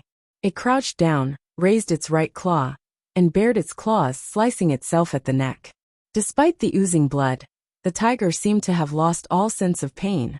It continued digging in deeper, engorging the wound before it began to skin itself, revealing a naked body covered in mangled flesh and blood. The chimes gradually weakened as the branch suddenly came alive. It extended downwards, stabbing into the tiger's sorry, unprotected body. Alger, who was already prepared, immediately drew his dagger, opened his mouth and sang hoarsely, "Break, break, break. On thy cold grey stones, O sea. Break, break, break. At the foot of thy crags, O sea." His voice had bold overtones, but it was completely out of tune. It was at complete odds with the comprehension of both humans and creatures. It was a jarring boom that had a metallic sound to it. It was filled with the power that left one frustrated and disgusted. Meanwhile, the illusory chime tree's branches trembled as they retracted like they were huddling together. Following that, a melodious chime lessened the terrifying noise to a small extent. At Alger's side, although Klein had used paper balls to stuff his ears and had converged his spirituality, he immediately felt his forehead's blood vessels throb. He instantly had the urge to kill the singer and destroy everything before him. Furthermore, his mind had the feeling of being ripped apart. His muscles and vessels were squirming as a result. Others charge people money to sing, but Mr. Hangman's singing charges you with death. Klein lampooned as he resisted the irascibility in his heart. Break! Break! Break! Every word Alger said burst out like waves striking reefs. Bolts of silver lightning descended in turns, as though in euphoric praise. As silver flashes lit up one after another, they smote down at the illusory chime tree's surface, causing it to tremble incessantly. Its branches shook in a numb and random manner, making it difficult for it to produce the melodic, hypnotic music. Alger took this opportunity as he threw the dead rat and thrust the dagger in his hand forward. With a howling wind, invisible blades swooshed over, slicing at the branch at the top and nearest to the illusory chime tree's trunk. Kacha! The colorless, palm-sized, translucent fruit fell as it was swept up by a gust of wind and flew into Alger's palm. The tree bark, which was covered with eye-like cracks, froze as the remaining branches drooped down, having lost their ability to move. Indeed, as long as you gather the correct intel ahead of time, beyonder vegetation at the same level is a lot easier to deal with than animals due to its lacking intelligence. Alger took out a golden container he had prepared, and he put away the illusory chime tree's fruit. Then he turned around to look at Gehrman Sparrow. "Let's continue." He suddenly stopped speaking as the word forward vanished from his vocal cords. At that instant, he saw Gehrman Sparrow's cold expression looking somewhat warped. The whites around his brown irises were slightly red, as though he would unleash an attack upon him at any moment. Alger felt tense as he slowly drew a gasp and completed his sentence. "Let's continue forward." "Let's go," Gehrman Sparrow replied softly. He first circled around the withered illusory chime tree and walked deep into the dark forest. He didn't get any bark, branches, or materials that were rich in spirituality, because they were bound to encounter many Beyonder creatures later. Furthermore, he didn't have any so-called storage artifacts. Naturally, he left whatever space he had for worthwhile spoils. Besides, having too many things on him would only weigh him down and prevent him from fully displaying the agility of a clown. Unfortunately, those are materials without any vitality or blood, making it impossible to enter Grosel's travels. I can let my marionette bring them in, but that will be very troublesome and detrimental to the subsequent exploration. As Klein sighed, he calmed his mind, extricating himself from the remnant effects of the hanged man's singing. This was the most jarring and terrible singing that he had heard in both his lives. If the hanged man continued for another 1 or 2 minutes, he couldn't guarantee that he could stop himself from beating him up. Using just paper balls to stuff my ears and converging my spirituality can only weaken the effects. There's no way to really block it out. Even a deaf person can hear it. This includes an exchange at the spirituality level. This is probably the most indefensible attack from an ocean songster. Furthermore, there's no way of dodging it once it happens. There's only lightning strike, which can be dodged ahead of time. This is a rather powerful sequence 5 as well. However, why does Mr. Hanged Man's singing feel completely different from Elvish songster Ciata's? As Klein summarized and analyzed his experience, he was somewhat puzzled. At this moment, the lantern holding Alger, who was walking beside him, couldn't help but consider a question. Even Gehrman Sparrow can't stand my singing. How should I act as an ocean songster? In that silent environment, the two quickly proceeded forward amidst thick trees that appeared to be covered in snakeskin as they approached the ancient ruins. With a seafarer beside him, Klein saved himself the trouble of using dowsing rod seeking. He focused on watching out for any sudden attacks. The dark and silent environment resembled a horror story. As the two proceeded forward for an unknown amount of time, they discovered that the trees were beginning to systematically become sparse. This was completely different from the situation back when they met the demigod-level feathered serpent.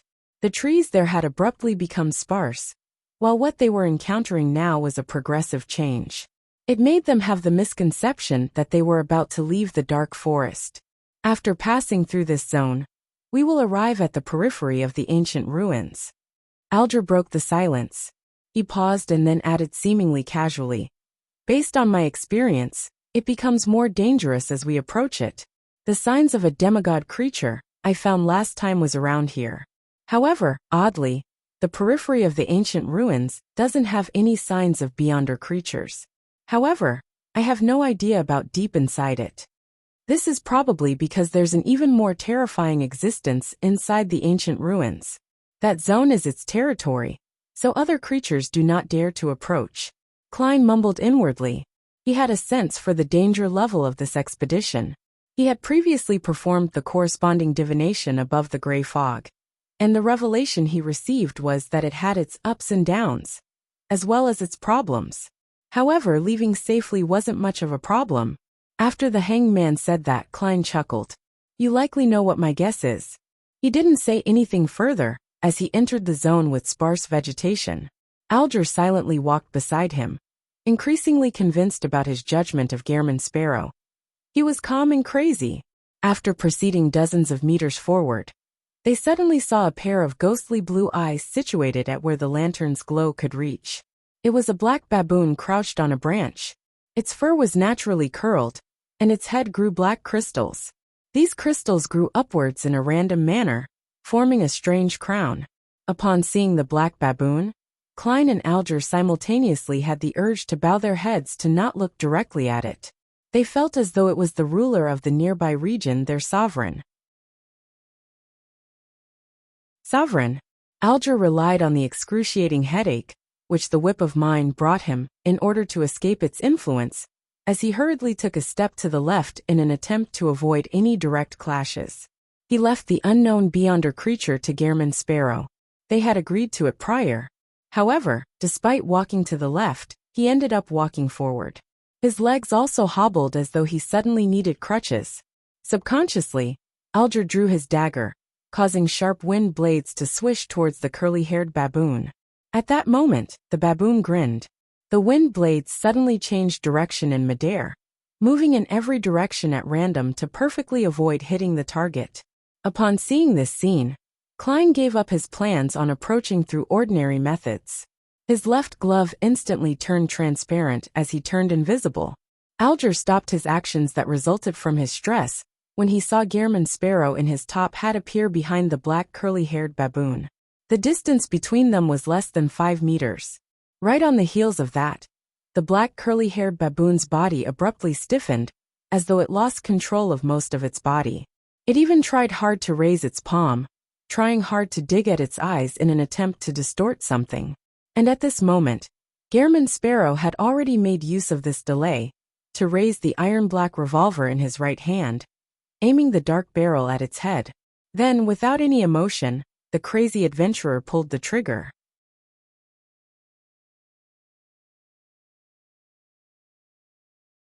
Chapter 809. The Danger Amidst the Darkness. Bang! The loud gunshot reverberated in the sparse and open region as they extended outwards. If it was an ordinary island with an ordinary forest at night, it would have alarmed the birds and beasts, sending them scattering away. But here, everything remained quiet, so quiet that it didn't seem like any living creatures existed. As for that black curly-haired baboon, its head had burst open, splattering blood and brain matter everywhere like it was raining. The black crystal at its head shattered as well, with not a single piece remaining intact. Klein bent his arm and slowly retracted Death Knell, which was still spewing out smoke. He watched as the mutated curly-haired baboon's stocky body, one more that was muscular than a human's, collapsed to the group. By approaching with traveling, forcefully controlling with wraith, and seizing the opportunity to deal a lethal strike with Death Knell, it was an instant kill. Klein wasn't doing this to flaunt his strength, but via his observations, he believed that the mutated curly-haired baboon had unique powers. If he didn't quickly finish it off while it didn't understand anything about him, there was a very high chance that the situation would be reversed, making the battle rather tricky. Besides, on such a dangerous primitive island, it was imperative he avoided situations from escalating, for no one knew what things could be lured by an intense battle. Therefore, after Klein possessed the mutated curly-haired baboon with a wraith, he gave up on the more reliable and more unnoticeable method of controlling spirit-body threads, because it took longer.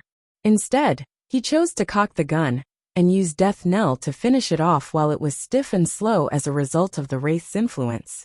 The effects were identical to his expectations. The possible accidents that could happen midway were as he imagined. With the help of distortion and chaos, the mutated curly-haired baboon did possess the ability to extricate itself from the unfavorable situation of the wraith's possession, and it would allow the bullet's trajectory to violate the laws of physics and avoid its body. Unfortunately, its efforts had come to an abrupt stop before it could change any effects. Klein had seized that brief moment of sluggishness to decisively deliver the lethal strike. If he had switched to controlling spirit-body threads, the outcome might have been very different. It's worth it to suffer a weakness for this. Furthermore, there's a higher chance of me being needed to use Death Knell later. Compared to realizing what I'm afraid of in a more dangerous environment, it's better to know the problem ahead of time and avoid similar situations. That's the better option. Klein allowed his revolver to point downward as he walked to the side of the mutated curly-haired baboon. At this moment, under the wraith's control, the beyonder characteristic of the beyonder creature rapidly appeared. Alger held up the lantern as he watched this scene from a distance away. It took him nearly a minute to snap back to his senses. Frozen in his mind was ultimately the scene of the flare from Gehrman Sparrow's muzzle and the bursting head of the curly-haired baboon. The chaos they encountered in the beginning had made him understand that the beyonder creature, they had encountered was at a sequence higher than that of the illusory chime tree. It was a relatively difficult creature to deal with, one that required sufficient caution during combat. Furthermore, there wasn't any guarantee of victory. Yet, Gehrman Sparrow had finished the battle in 3 seconds. The speed at which it happened was as though he was engaging in target practice. Being a Sequence 5 Beyonder as well, the difference was unbelievable. Combining a short-distance teleportation ability and a strange power that can control an enemy for a certain amount of time, along with that astoundingly potent revolver, the effects are unimaginable terrifying. If I were to encounter it for the first time, I would definitely be killed instantly. And even if I'm prepared, it wouldn't be easy to resist it. The best solution is to use my singing to affect my surroundings indiscriminately. It will prevent Gehrman Sparrow from successfully completing a teleport, as expected of a crazy adventurer with a bounty of 50,000 pounds. Even without Mr. Fool's help, just him alone isn't weaker than Admiral Hell. It's possible that he's even stronger. While sighing poignantly, Alger reined in his thoughts as he considered how he could deal with the situation if he were in the curly-haired baboon's shoes. Compared to the descriptions from others and his own guesses, witnessing it himself was more convincing and shocking. Inside the corpse of the curly-haired baboon, where the shattered black crystal was, a faint blob of light quickly appeared and converged together, turning into a translucent pitch-black fist that was tightly clenched. Indifferently to their thoughts, the fist produced a feeling of strength and sinisterness. The palm's lines, luster, and fingernails seemed to follow ordinary principles, but they were filled with an abnormal charm. It seemed to hide large amounts of madness and chaos. Sequence 5 Mentor of Confusion from the Black Emperor pathway? I wonder what weakness I received. I hope it's not too odd. I can use Death Knell as much as I want in the next 6 hours. As Klein muttered, he bent down to pick up the Beyonder characteristic and stored it in a prepared metal container. In fact, he could attempt to graze the curly-haired baboon and see if he could obtain the corresponding Beyonder powers of a Mentor of Confusion, so as to swap away his gloves Baron of Corruption. But ultimately, he gave up on that idea since he wasn't sure what the Beyonder creature had done that made it deserve such torture. His encounter had been an encounter on a battlefield. Ensuring his enemy's death was nothing out of the ordinary, but grazing was an extremely excruciating pain that left a soul yearning for liberation. Klein had his own principles and stubbornness. He didn't easily violate them, and he often cautiously chose his targets. Of course, to him, creatures of lower intelligence were not the same as humans. Even if he attempted to graze it, it wasn't crossing the line. However, many of his past experiences told him that persisting to keep to his principles and not relax the requirements for himself was not only a moral question, but was something to prevent himself from losing himself. He couldn't keep pushing the envelope just because he thought it was nothing. As the trivialities accumulated, it would eventually result in a terrible mistake. In this crazy and chaotic mysterious world, actions aren't for others to see, but for myself. A person can fool humans and even deities, but they can't fool themselves. I wonder if high sequence Beyonders from the spectator pathway can fool themselves. As Klein's thoughts raced, he took out Grozel's travels that he hid near his chest, intending to smear the curly-haired baboon's blood over its cover. At that moment, his heart tensed up as the hair along his neck stood up. This was an intense premonition of danger, and in this premonition, no scene had surfaced in Klein's mind. Not good. Klein instantly found his heart wrapped in layers of shadows, as everything before his eyes seemed to be covered in a layer of dark glass. Without the luxury of time to consider what was happening, the glove on his left palm turned transparent once again. His figure turned invisible before he appeared beside Alger, reaching out to grab his shoulder. At that instant, Alger also sensed the abnormality. His heart contracted and expanded like the source of a storm as his blood surged through his veins and arteries like a tidal wave. Meanwhile, he saw Gehrman Sparrow's right hand, which was grabbing his shoulder. From the fingernails, it was turning gray and turning dull, bit by bit, just like any stone that could be found anywhere in the dark forest. And his feet, knees, and muscles were turning stiff as though they no longer belonged to him. The two figures quickly turned transparent as they vanished from their location and entered a saturated and clearly overlapped spirit world as they quickly traversed it in the direction of the ancient ruins. Suddenly, the red, green, black, and other stacked colors before Klein's eyes uniformly darkened as they produced fine patterns that resembled raven black hair. Raven black hair. A chill rose up from their souls as Klein didn't hesitate to leave the spirit world with the hanged man and return to the real world, where they landed in an area mixed with rubble and weed. Not far away was a mostly collapsed building. Through the corner of his eye, the hanged man had already turned grayish-white from the waist down, as though he had turned into a stone sculpture. Pa! Klein snapped his fingers, igniting the grass tens of meters away in preparation to leap over. At that moment, he suddenly felt his heart palpitate as his body began to tremble involuntarily. The appearance of the soaring flames was terrifying to him. The weakness death knell gave him this time: fear of fire. Seeing the dark glass thicken before his eyes, Klein felt a howling wind sweep him up from below before he could overcome the fear, causing him and Alger to fly up, passing through the invisible border and entering the vicinity of the ancient ruins. Bang! The duo fell to the ground simultaneously, producing the sound of crashing rocks. The thick shadow over their hearts vanished as the danger that hid in the darkness receded like the tide. Phew! Klein heaved a sigh of relief as he saw the grayish-white color that had spread to his elbow turn faint and recede.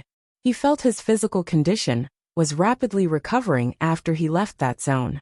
His back was covered in perspiration that soaked his shirt, and what left him most horrified was that he didn't know what monster had attacked him or what powers were used. Did Death Knell's gunshot alarm some monster in the vicinity, or is it the existence that rules over this forest at night? Thankfully, it doesn't dare to enter the vicinity of the ancient ruins. This isn't necessarily good. This means that deep in the ancient ruins is something that makes it fearful. I should be prepared to retreat at any moment. Klein stretched his hands and slowly stood up. At this moment, Alger escaped from that grayish-white layer as he turned his head to glance over.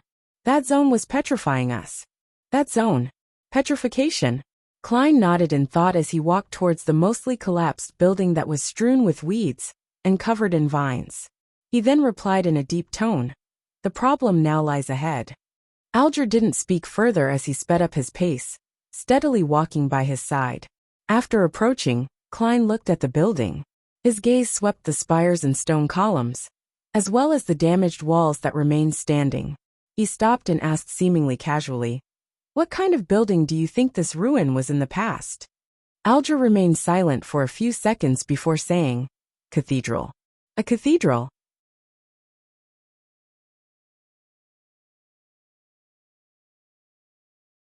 Chapter 8:10. Whose cathedral? A cathedral. We came to the same judgment. Klein looked at the ruin ahead of him as he silently muttered to himself. At that moment, the tiny amount of crimson moonlight that penetrated the mist had scattered onto the collapsed building. Compared to before, it was a lot richer in color, almost approaching the color of blood. Klein maintained Gehrman Sparrow's trademark cold attitude as he said in an unperturbed manner, "Where did you previously explore?" As he spoke, Klein glanced at the lantern in the hanged man's hand, which remained unshattered despite all the ordeals. He subconsciously tensed up his muscles and skin when he saw the glow from the flame. Although the flame was ultimately contained by thick glass and metal frame, it still left him a little afraid. Alger didn't notice the minute changes in Gehrman Sparrow as he raised his dagger-wielding right hand and pointed at the grandest building amidst the ruin. There. All that was left of the building was its main structure. It was impossible to know what it originally looked like. The only things that could only be determined were that it had thick walls with narrow windows, and the building's scale and its magnificence. Furthermore, it once had a spire and clock tower. It had a Spartan facade and an ancient architecture. This is an architectural style from the early 4th epoch. There are records of these in the Church of Storm's canon. It's said that in that period, the various churches used such styles to build their cathedrals in a widespread fashion. Alger had a deep impression on the ruin. Over the years, he had flipped through many books and had acquired quite a bit of the background. Its greatest trait is the temple found above, and the catacombs found below. Life and death were both unified here. However, I cannot confirm that the ancient cathedral's interior is as I described, as I've never ventured deep into it. This might be an architectural style left behind from the Third Epoch. Klein made a guess as he walked straight to the opening of the ancient cathedral ruins' abnormally huge door. By keeping the lantern behind him, enjoying only the light emitted from it, he didn't need to suffer from his fear of fire. The duo quickly moved up the grayish-white stairs that were ridiculously high, and they arrived at the door's opening. Inside, they saw remnants of stone columns and arches that extended upwards towards the center. Klein wasn't in a rush to enter. He reached his left hand into his pocket and took out a gold coin as he allowed it to weave between his finger, while seemingly muttering something. Suddenly, he flipped the gold coin and opened his palm to await its descent while saying to the hanged man, "How did you determine that deep in this cathedral is something of value that is not less than that of the cards of blasphemy?" After he said that, he looked at the gold coin that had fallen into his palm before putting it away. Alger pointed inside and said, "I've said before that my strength was inferior to Kalengo's, and I didn't go as deep as he did. I had no idea what he saw, other than the judgment that there was something extremely precious and important inside from his remarks. Furthermore, it was something that only a true Sequence 5 could obtain. However, the murals near the entrance and the marks on the ground might be able to explain something." Klein nodded and walked through the dark doors opening that the crimson moonlight was unable to illuminate. The black trench coat he wore fluttered gently behind him as Alger held up a lantern and clenched his dagger while following behind. Passing through the opening, Klein used the crimson moonlight that shone in from the opening at the dome to see the hall of considerable depth up ahead. A few of the ancient stone columns supporting it had already snapped. At the end wasn't an altar, nor were there any staircases that led upwards. It was completely dark and difficult to tell the details. It appeared as though it led underground. It isn't a temple above and a catacomb beneath. The temple is underground in the catacombs? It's impossible to determine that. We'll know only by venturing down. Klein subconsciously glanced around and discovered side doors along the two sides, but the regions they led to had already completely collapsed with no usable path. The murals near the entrance and the marks on the ground. He recalled what the hanged man had just said, and he took 2 diagonal steps before releasing the invisible wraith seigneur. With his night vision, he began observing the remaining murals. The mural's background was of a towering and magnificent mountain. At its peak was a gigantic cross that was covered in a lustrous glow. In front of the cross were grand and abnormal figures that were clustered around. They were angels with 2 wings, 4 wings, or 6 wings. This, Klein did a cursory glance, and felt a strong sense of familiarity. He had seen a similar mural before, back in Blasphemer Amon's mausoleum. When he focused again, Klein quickly noticed the difference. There weren't the 2 infants that represented Amon and Adam, nor were there any 12-winged angels. The grand figure in front of the cross held its arms to its chest as it held an ancient Spartan slate. The slate was drawn in an extremely indistinct manner. Yet it felt both ancient and young, holy and sinister. It was an extreme contradiction. Slate. Klein's pupils dilated slightly as a specific term flashed in his mind. Blasphemy slate. This is likely that ancient sun god, the Lord that created everything which the city of silver worships. Indeed, the blasphemy slate is closely related to him. I wonder if this is the first blasphemy slate or the second. Klein roughly guessed at the cathedral's worshipped entity, and he also began to believe that the depths of the ruin hid items that were very valuable and important. He withdrew Seigneur's gaze and allowed the marionette to turn to face the ground. Apart from the slates being covered in cracks and some odd marks remaining, they were dark red in color, smaller than a human's forehead. They overlapped with one another at times as they extended all the way to the ends of the hall. At that instant, a scene naturally appeared in Klein's mind. Devout believers were prostrated on the ground as they proceeded forward, slamming their foreheads heavily onto the ground after covering a certain distance, leaving blood oozing out. Noticing Gehrman Sparrow look around without any scrutiny, Alger probed, "The ancient sun god?" At that moment, he felt the baffling sensation of a cold wind blowing from Gehrman Sparrow's side. He suspected that hidden around them were shadows or wraiths. Recalling the strange restraints the mutated curly-haired baboon was under, Alger made a vague theory that he didn't voice out. Upon hearing the hanged man's question, Klein had wanted to chuckle and reply, "You can also call him the Lord that created everything, the omnipotent and omniscient God." But he felt that such a tone and choice of words was closer to that of the fool and not Gehrman Sparrow. Hence, he held himself back and nodded slightly. "It's not hard to tell." Alger silently heaved a sigh of relief, as he held a sense of anticipation for the item buried deep underneath the cathedral.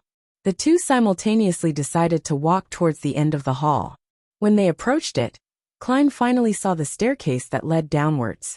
"An underground area?" he asked succinctly. Alger shook his head. "I can't be sure. I've never gone down."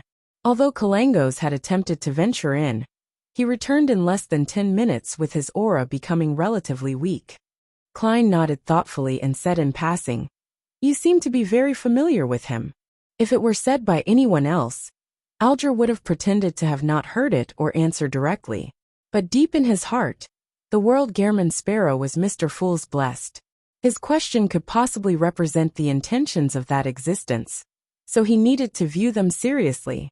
After deliberating for a few seconds, Alger said in a deep voice, "We were fellow townsmen, and we were servants at the same cathedral." The priest there was an easily irritated person who enjoyed punishing the servants. Kalangos couldn't bear it, and escaped secretly to become a pirate. So there was such a past. Mr. Hanged Man is also a man with a story. Klein didn't probe deeper as he headed down the staircase in the extremely silent cathedral ruins. Although his footsteps were extremely light, they still sounded obvious in such an environment as they echoed. Soon, the two of them came to the end of the staircase and saw the opening of an arched door.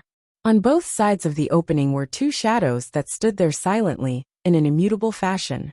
Klein and Alger halted at the same time as they looked at the two shadows, only to discover that they were two stone statues.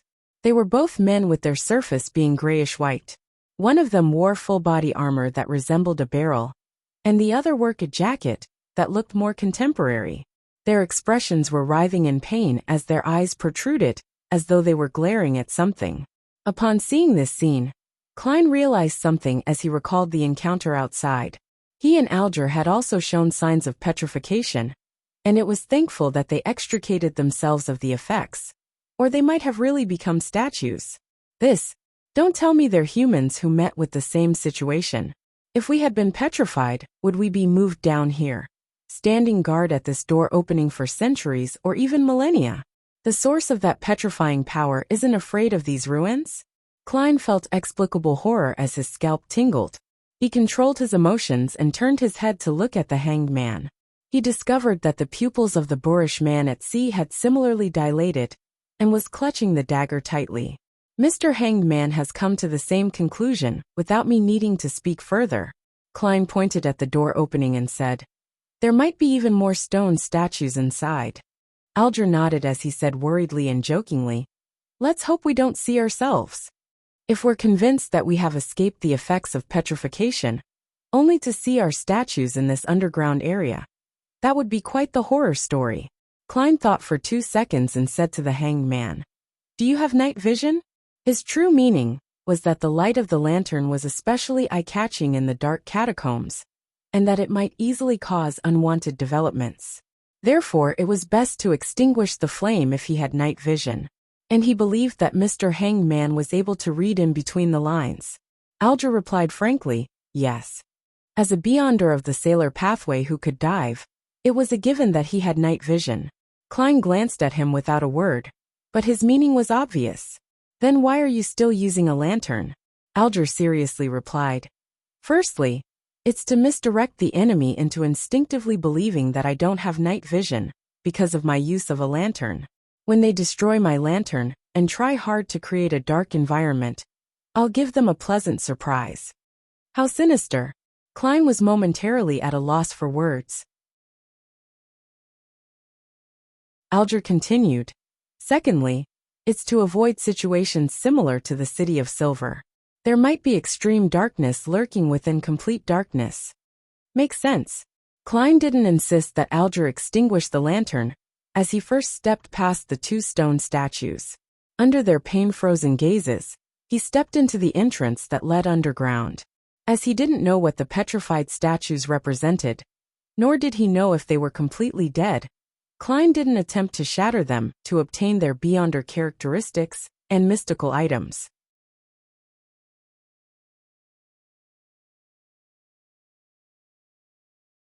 Chapter 8:11.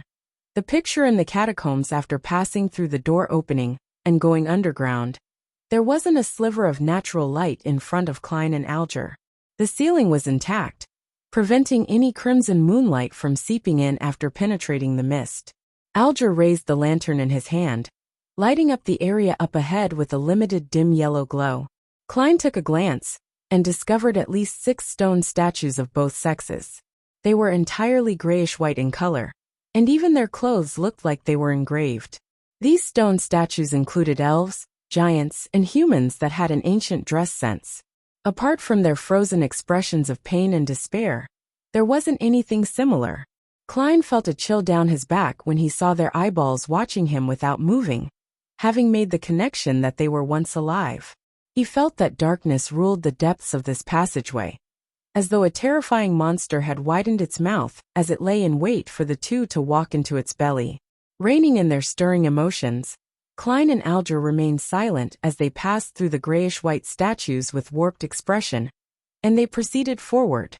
After walking for more than 10 seconds, Klein didn't need to use Signor's night vision to see the damaged and dark murals, thanks to the lantern. There were a few murals that were relatively intact, allowing them to recognize what was being depicted. They were no doubt focused on the cross that glowed, and the grand figure that stood before it. This blurry and solemn figure either faced cities that had been flooded, stepped upon fractured lands, or looked up at the starry sky where it locked eyes with the pairs of evil and maniacal eyes. When the apocalypse happens, the ancient sun god will rescue the world. This is somewhat similar to the murals that Little Sun and the others found in the true creator's temple. Or perhaps it's just plagiarism from both sides, with no one giving up on working towards this goal. After all, it's to emphasize that they were once the Messiah and a deity worthy of one's faith. Klein quickly swept his gaze across the wall as he slowly entered the depths of the passageway. Alger was also observing the damaged murals when he suddenly suppressed his voice and said, "I suspect that the true fallen creator's description of himself has references to some of the content here." Indeed, everyone has the same views. Klein lowered death knell and chuckled. "I won't be surprised if we see matters related to the true creator up ahead. That might be a particular connection between him and the creator that the City of Silver believes in." Alger agreed with Gehrman Sparrow's judgment. The duo continued ahead as they tried hard to soften their steps. However, there were still some echoes that reverberated in that extremely silent environment. At this moment, Klein's spiritual perception was triggered. He immediately took 2 steps forward and put himself in front of Alger, blocking out most of the lantern's light. Less than 2 seconds later, he heard a dull sound emitting from afar. Thump, thump, thump. The ground shook gently as the sounds became clearer. Then Klein saw a figure nearly 4 meters tall walk out. It was also grayish-white in color, with armor-plating patterns engraved on its body. Its head had goat horns and a mouth that resembled a hound's, its half-open mouth revealing snarling fangs. And what attracted attention the most were its pair of eyes which burned red, and the 6 pairs of white membraned wings. Thump, thump, thump. The monster held an 8-meter-long stone trident as it slowly entered a passageway. It shook the land with every step as its great weight was spread out. Although Klein hadn't seen it before, he instantly recognized what it was. It was a 6-winged gargoyle. Its core crystal was one of the main ingredients of a marionettist, and the beyonder powers it possessed were extremely special and indefensible. Based on its external build, and from what it's made of, It definitely has extremely potent combat strength, while not being afraid of most damage. All it needs to cause terrifying damage is to storm over and perform a downward smash with its stone trident. Klein relaxed his left hand and wasn't in a rush to react. He and Alger remained on the spot, one using his body and the other using his clothes to conceal the lantern's light. Thump, thump, thump. The six-winged gargoyle didn't look towards the duo, and it instead passed through the passageway, its footsteps slowly distancing themselves from them. Indeed, it's not very perceptive. It's no wonder Kalangos was able to venture deep down and return safely. Klein proceeded forward again when the footsteps were undetectable as he went past the crossroads.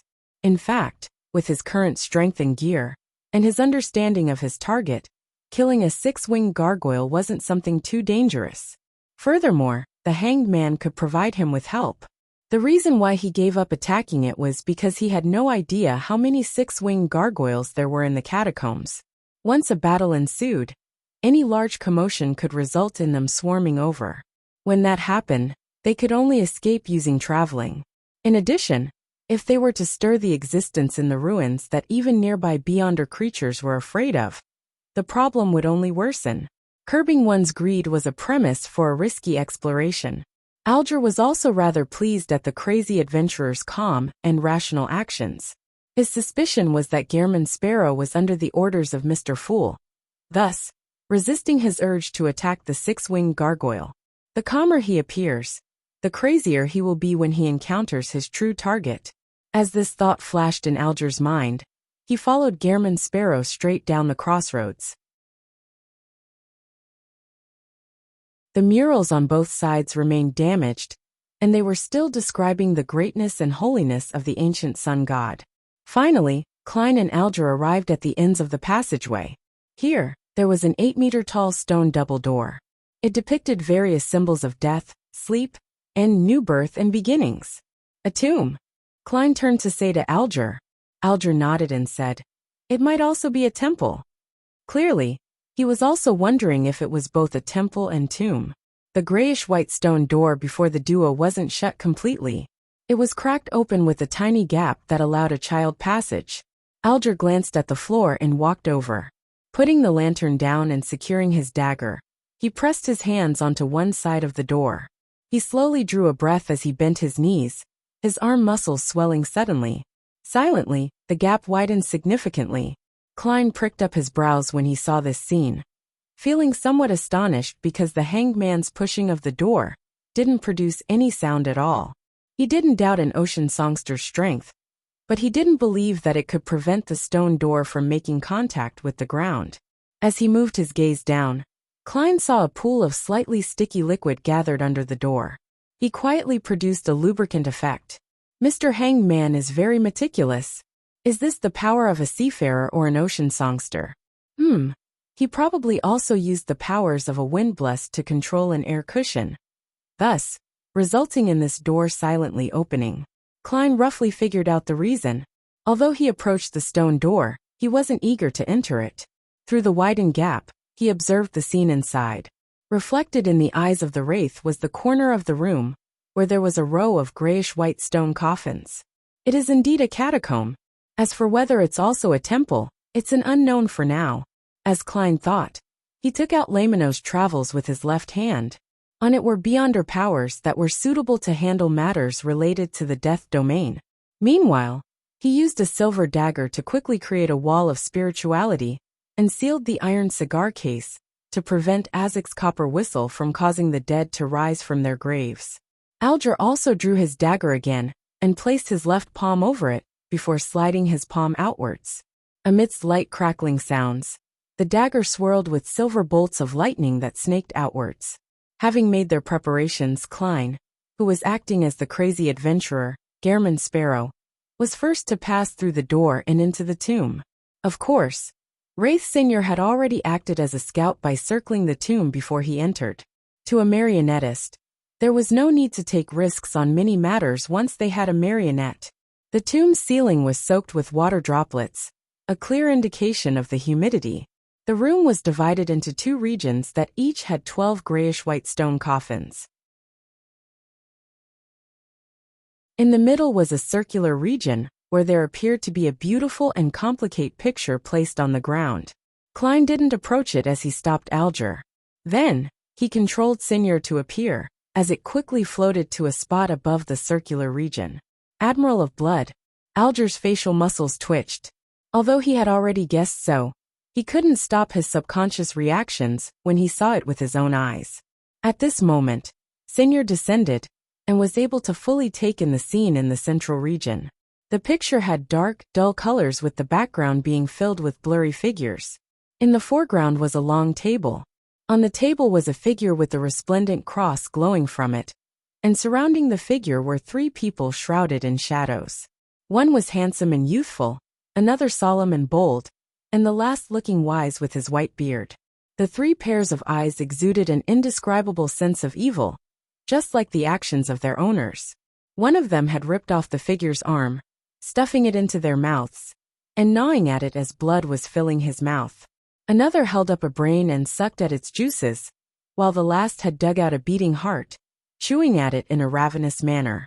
In contrast to them, in the figure's chest was a long and wide crack. Sitting cross-legged in there was a dark and sinister infant, who was masticating on the intestines that had fresh blood gushing down. These 4 entities seemed to sense someone prying into their act as they looked up in unison, as though they were staring at any being that placed their eyes on the picture.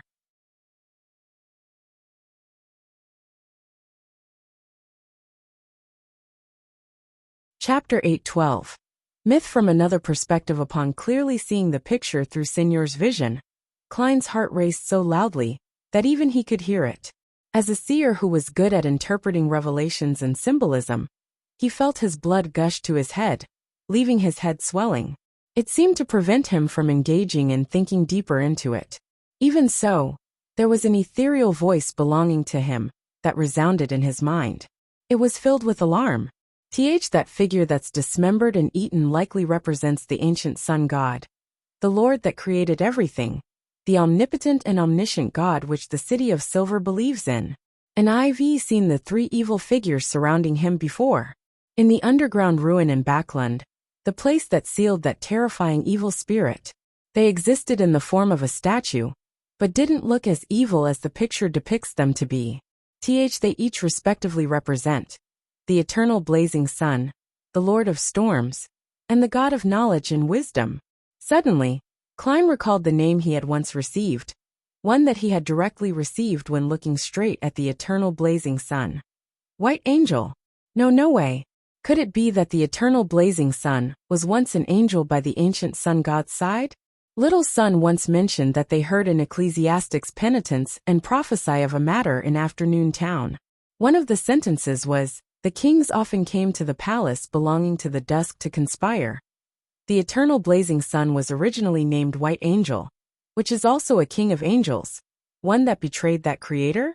And he, and the Lord of storms, the God of knowledge and wisdom, and the dark infant who I have no idea what it represents had benefited the most out of consuming the city of Silver's creator.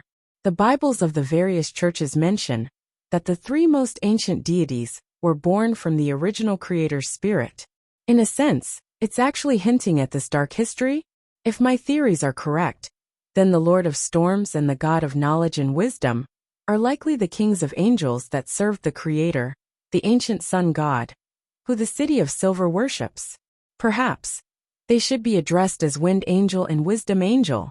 This way, all 8 kings of angels are accounted for: Dark Angel, White Angel, Wind Angel, Wisdom Angel, Angel of Imagination, Angel of Time, Angel of Fate, and Red Angel. From what Little Sun heard, and from the subsequent developments of these kings of angels, it seems that apart from the 2 sons of God, Ammon and Adam, the other kings of angels have betrayed the creator.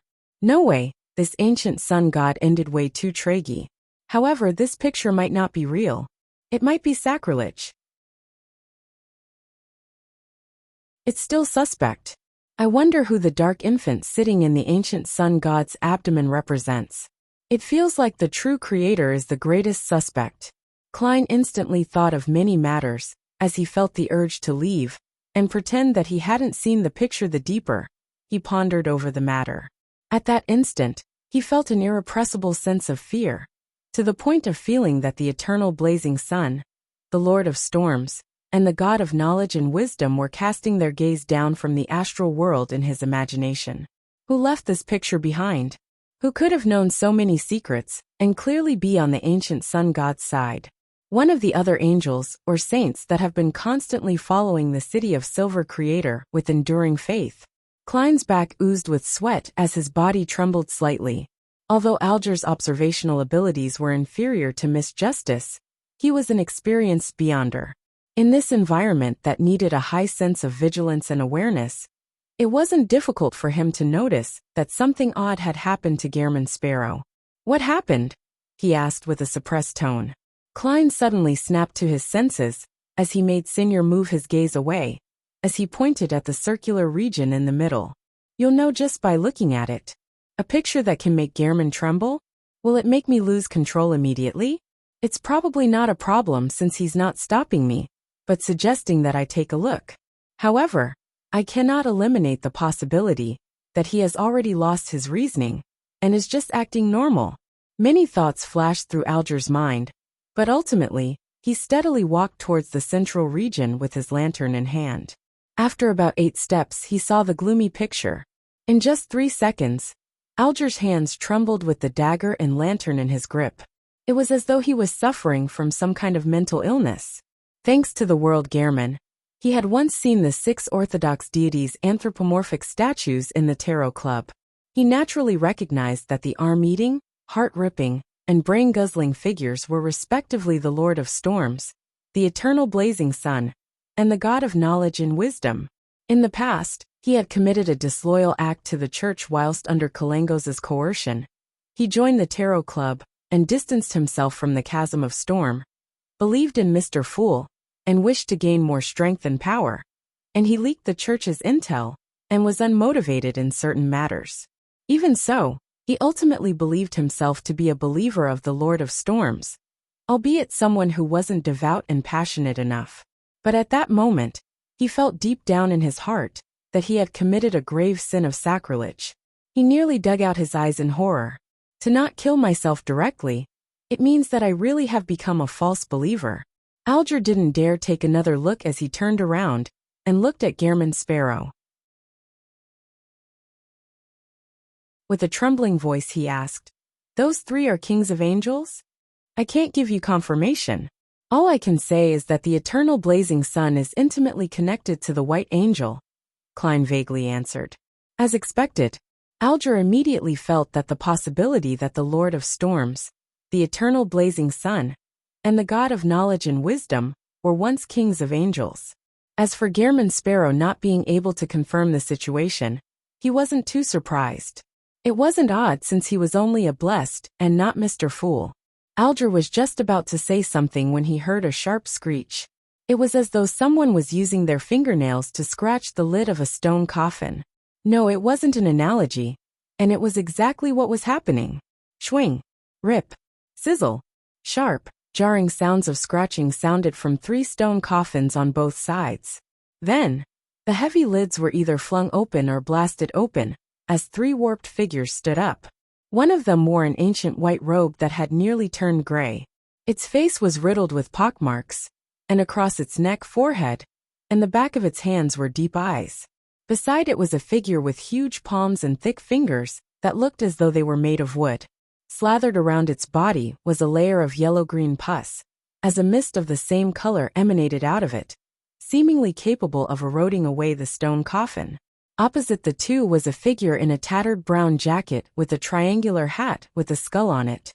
Many parts of its skin had rotted away, revealing the bone beneath. Under its clothes and pants, thick and slimy tentacles that had fish scales embedded inside had burrowed out as it released a domineering, savage, tyrannous, and terrifying aura. This even made Klein feel as though he was facing a high-sequence beyonder from the storm pathway.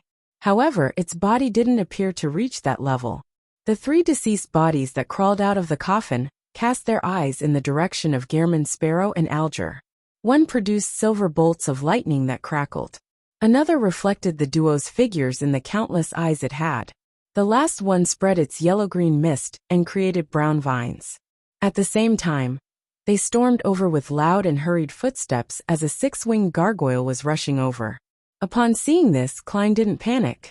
His Lamenos Travels wielding left hand reached into his pocket, tore open the wall of spirituality, and used two fingers to pick out Azek's copper whistle. Right on the heels of that, he flicked his wrist and threw the copper whistle to the other side of the room. Without any surprises, he saw the three deceased bodies with terrifying auras turn around and rush towards it like trained hounds. Upon seeing this scene, Alger's gaze froze before he made a decision. He threw his lantern and rushed for the door.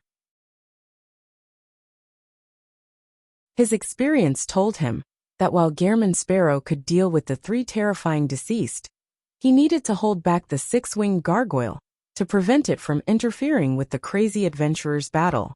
Bang! Just as Alger arrived at the door, he saw the double door crack. A six-winged gargoyle was charging in with an 8-meter-long trident. He immediately drew a gasp as his eyes burned with rage. His muscles swelled, and under the aid of the wind, he charged forward and brandished the dagger that swirled with silver lightning. Bang! He dodged the stone trident that smashed downwards, and he cleaved at the gargoyle's abdomen with a dagger. Instantly, sparks flew as rubble sprayed everywhere. Alger flew backwards as the gargoyle's charge was disrupted. Bang! Alger heavily slammed into the ground. As he had created an air cushion in time, he didn't suffer any serious injuries. And at this moment, the three deceased bodies had gathered together to vie for Azek's copper whistle. Klein looked at them and calmly flipped Lamenos Travels to a charred yellow page with complicated patterns and symbols. This was a demigod-level power that he recently recorded, Lightning Storm. Then, Klein slid one finger across the notebook page with his death knell-wielding hand. At the same time, he looked at the three mutated deceased bodies, who were vying for Azek's copper whistle. With a deep voice he greeted them. Bye-bye. Amidst sizzling sounds, bolts of lightning burst forth, meshing together to form a hurricane, enveloping the region where Azek's copper whistle was, as well as the three deceased bodies. The entire tomb was instantly lit up like it was daytime. Even Alger nearly failed to open his eyes. His body instinctively trembled as a result of the terrifying aura. With the aid of the wind, he leaped up with the hurricane taking form in his eyes. He once again charged at the six-winged gargoyle that attempted to attack Gehrman Sparrow.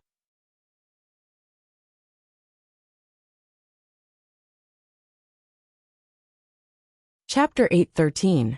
Tyrant. Aside from the Sailor Pathway's raging blow, Alger knew that he didn't have any powers that were adequate against the six-winged gargoyle's strong body, due to its immunity to lightning strikes.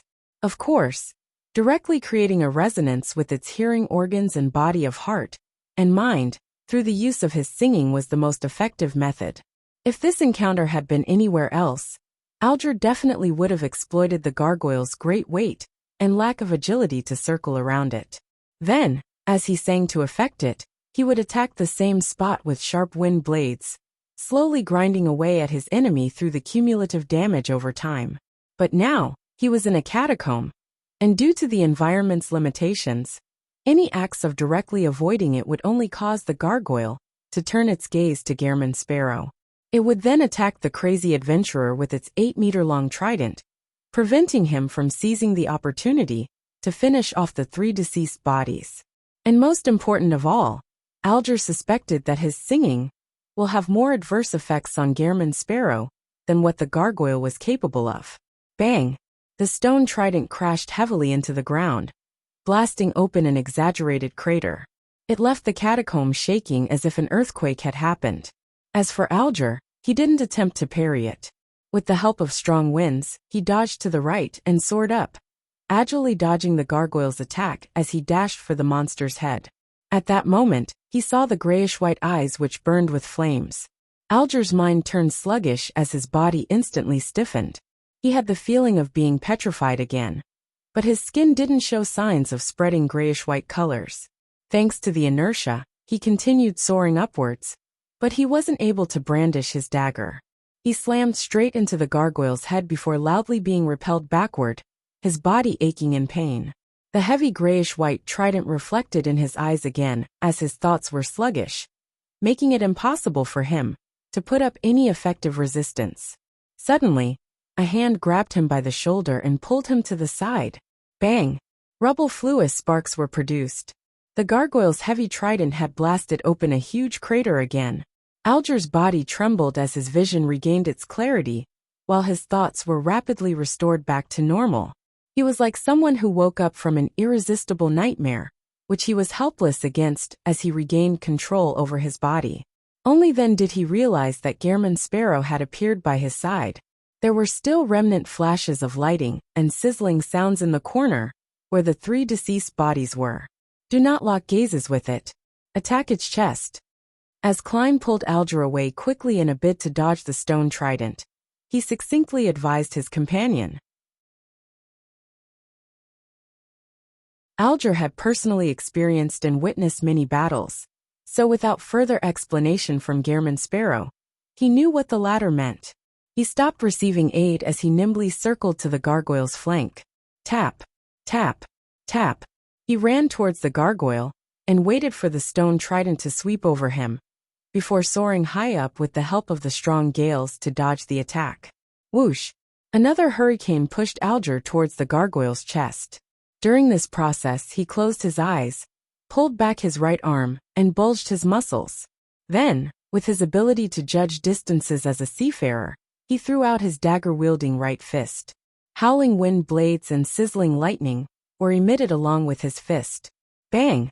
Alger's right fist heavily struck the gargoyle's chest, producing an explosive effect. It caused the gargoyle's stone to be covered in fine cracks as silver lightning snaked around.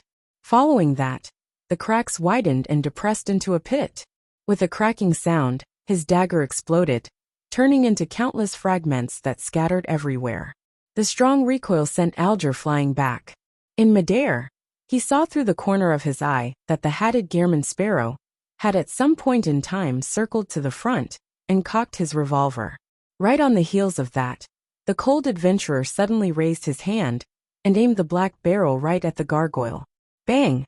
Amidst a loud echo, a bullet tore through the pit in the gargoyle's chest and pierced it. Following the explosive boom, the grayish-white stone monster convulsed a few times before the flames in its eyes were extinguished. After a brief pause, it collapsed like a mountain, producing an exaggerated sound and earthquake-like shaking. Death Knell had delivered a lethal blow, and at this moment, Alger had just maintained his balance and found his footing thanks to the wind. Klein didn't speak to him or search for the spoils of war. He immediately turned around and headed for the charred area where Azek's copper whistle sat silently. Slippery tentacles covered in fish scales moved as the deceased body, with nearly half its body gone, had stood up.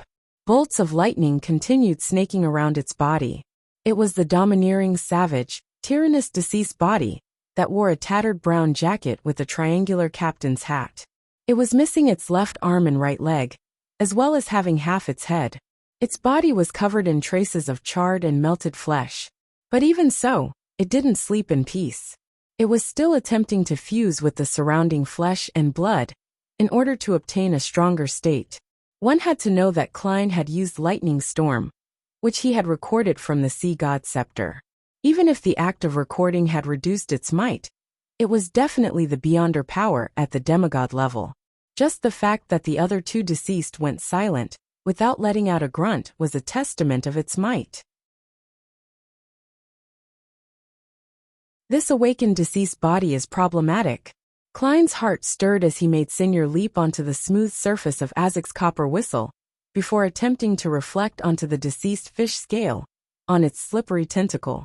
At that moment, through the marionette, Klein sensed a tyrannical and high-level repulsive force.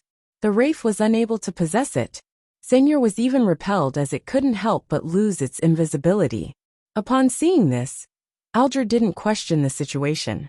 He raised his hands and created a spiraling wind around the deceased body, hoping to restrain its actions. However, the wind didn't sweep inwardly, as though it was afraid of something. It was forcefully dissipated as it rapidly vanished. The only thing to be happy about was that the deceased body didn't immediately attack the duo. Instead, it jumped to the left, bent its back, and attempted to pick up Azek's copper whistle. Klein immediately flicked his wrist, and precisely flipped Lamino's travels to the page with abyss shackles. This was a beyonder power, which Emlyn had recorded, one belonging to a Sequence 7 vampire. As Klein swiped his death knell-wielding right hand onto the notebook, the shadows around the deceased body suddenly came to life and manifested chains that shackled it firmly to the ground. Taking advantage of his opponent's brief pause, Klein raised his revolver in a deadpan manner. Different colors, red, green, and white, immediately appeared in his vision. Aiming at the white, Klein pulled the trigger. Bang! A pale golden beam shot into the head of the deceased body, causing it to rupture immediately into a spray of blood. At the same time, the purifying bullet also emitted a sun-like radiance that illuminated the target's body. The deceased body melted like wax as it bent its waist and lost its balance, collapsing right beside Azek's copper whistle. Monsters without any intelligence that only move on instinct are much easier to deal with than beyonders of the same level. However, am I letting the copper whistle down? Ever since it was given to me, it has suffered explosions, the catharsis of lightning, and the purification of sunlight. Life sure isn't easy for it. Klein repented for a second before controlling Senior to pick up the ancient and exquisite copper whistle and stuffing it inside his body. He didn't directly head over, afraid that a deceased body would awaken. Hence, he continued letting Senior to investigate the fellow who could resist the possession effect. Klein suspected that the deceased had an item of a rather high level. Soon, Senior in his non-wraith form touched something and pulled it out. It was a card. On the face of the card was a man wearing a papal tiara with both hands held up. Before him were prostrated believers, and behind him was lightning, dark clouds, gales, and waves. Klein was very familiar with the man, because he had a portrait of this person in another set of attire. It was Emperor Roselle. And to the top left of the pontiff dressed Roselle, there was a line of text formed from resplendent starlight. Sequence 0, Tyrant. The card of blasphemy from the storm pathway? The Tyrant card? Klein instantly recalled how the Church of the God of Knowledge and Wisdom addressed the Lord of Storms, Tyrant. Alger also saw the card of blasphemy, as his gaze froze instantly. Flames of greed flared up in his eyes. He took a deep breath and moved his gaze away as he looked to the side and said, "The battle was intense. Perhaps other entities deep inside this cathedral have been awoken by us. So, let's store away the things as quickly as possible and prepare to leave." "Mr. Hanged Man, do you think I'm not aware of that? There's no need for you to nag. What happened to our tacit teamwork from before?" Indeed. The Tyrant card has affected you. You can hardly calm down, and you have become talkative." As Klein got Wraith Senior to pick up the card of blasphemy and enter one of the deceased bodies to accelerate the production of the Beyonder characteristic, he coldly said, "You've already wasted 5 seconds." Alger was taken aback. Without saying another word, he walked to the remains of the 6-winged gargoyle and dug out the eyeball that glowed red. Then, he patiently waited for a moment and reached into its shattered back to extract a gargoyle translucent crystal. Elsewhere, with the Wraith's help, the deceased body that was covered with yellow-green pus produced a blob of brown soil. It had roots to it with hidden blood vessels. It appeared rather strange. Without wasting time to guess at the sequence or pathway it belonged to, Klein got Senior to store it away, before heading for the deceased body, whose slippery tentacles were still twitching slightly, to accelerate the production of the Beyonder characteristic. Seeing what looked like a jellyfish with azure blue seawater in it take form, Klein and Alger suddenly heard a dragged-out sound. Sigh. This sighing came from deep within the cathedral, bringing along with it an indescribable sense of ancientness.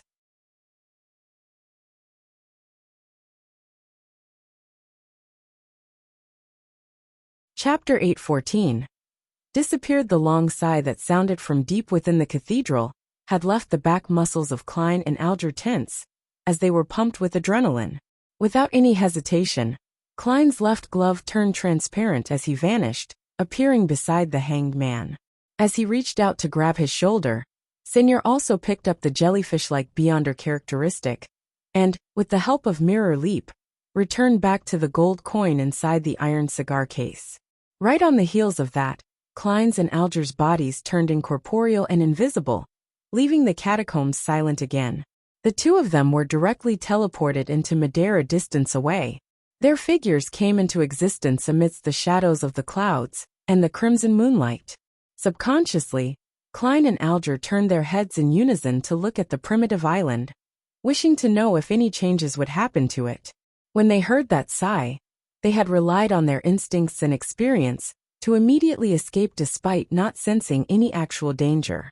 Now they couldn't help but feel curious and puzzled. In their vision, the thick mist that cloaked the primitive island had quickly dispersed. The moonlight shone straight down without anything obstructing it. Amidst howling winds, Klein and Alger floated in midair as they saw the primitive island's present state through the sparse mist. It had vanished. This primitive island, that had a demigod feathered serpent and all kinds of beyonder creatures, had vanished. The region it was in had dark blue seawater which was almost black, was ebbing slightly. Nothing appeared out of the ordinary. Alger couldn't help but reach his hand into his pocket, where he touched the six-winged gargoyle's core crystal that had left his mind sluggish. If not for his battle spoils still being in existence, he would have suspected if it was all a dream. He wondered if he and Gehrman Sparrow had somewhat gotten lost, that they hadn't found the real primitive island, and ended up completing the exploration in their dreams. Klein had similar thoughts as well. He even felt as though he was hallucinating. After all, a giant island with so many powerful creatures that hid secrets from mythical times couldn't just vanish without a word. Even the seawater didn't show any corresponding signs of its existence. Thankfully, I didn't hesitate at all and chose to immediately escape. Otherwise, Mr. Hanged Man and I might really vanish, never to be found again. Klein suddenly felt a deep sense of joy. He didn't dare stay any longer as he activated traveling once again and vanished with Alger as they traversed the spirit world. And the final scene of this body of water that froze in their eyes was of mist spreading once again with increasing density. After another teleportation, Klein and Alger returned to the deserted island. They stood on a reef and watched the waves strike the shore loudly. Alger looked around and heaved a silent sigh of relief. He took out the core crystal of the six-winged gargoyle and said, "This is a shared spoil of war. You get to choose first." After weighing the matter, he considered the six-winged gargoyle to be a monster that the duo had killed together. As for the three deceased bodies, they were solely Gehrman Sparrows. Klein didn't directly respond.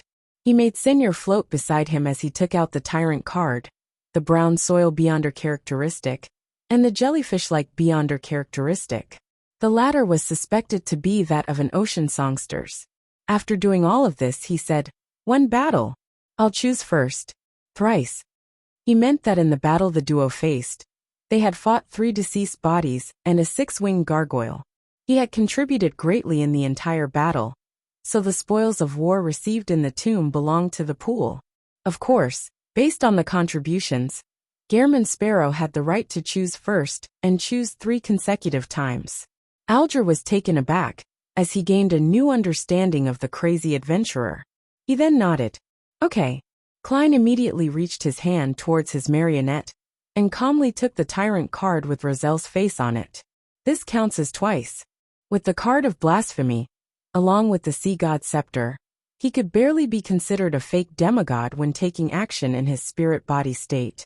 This was also very useful when acting as sea god.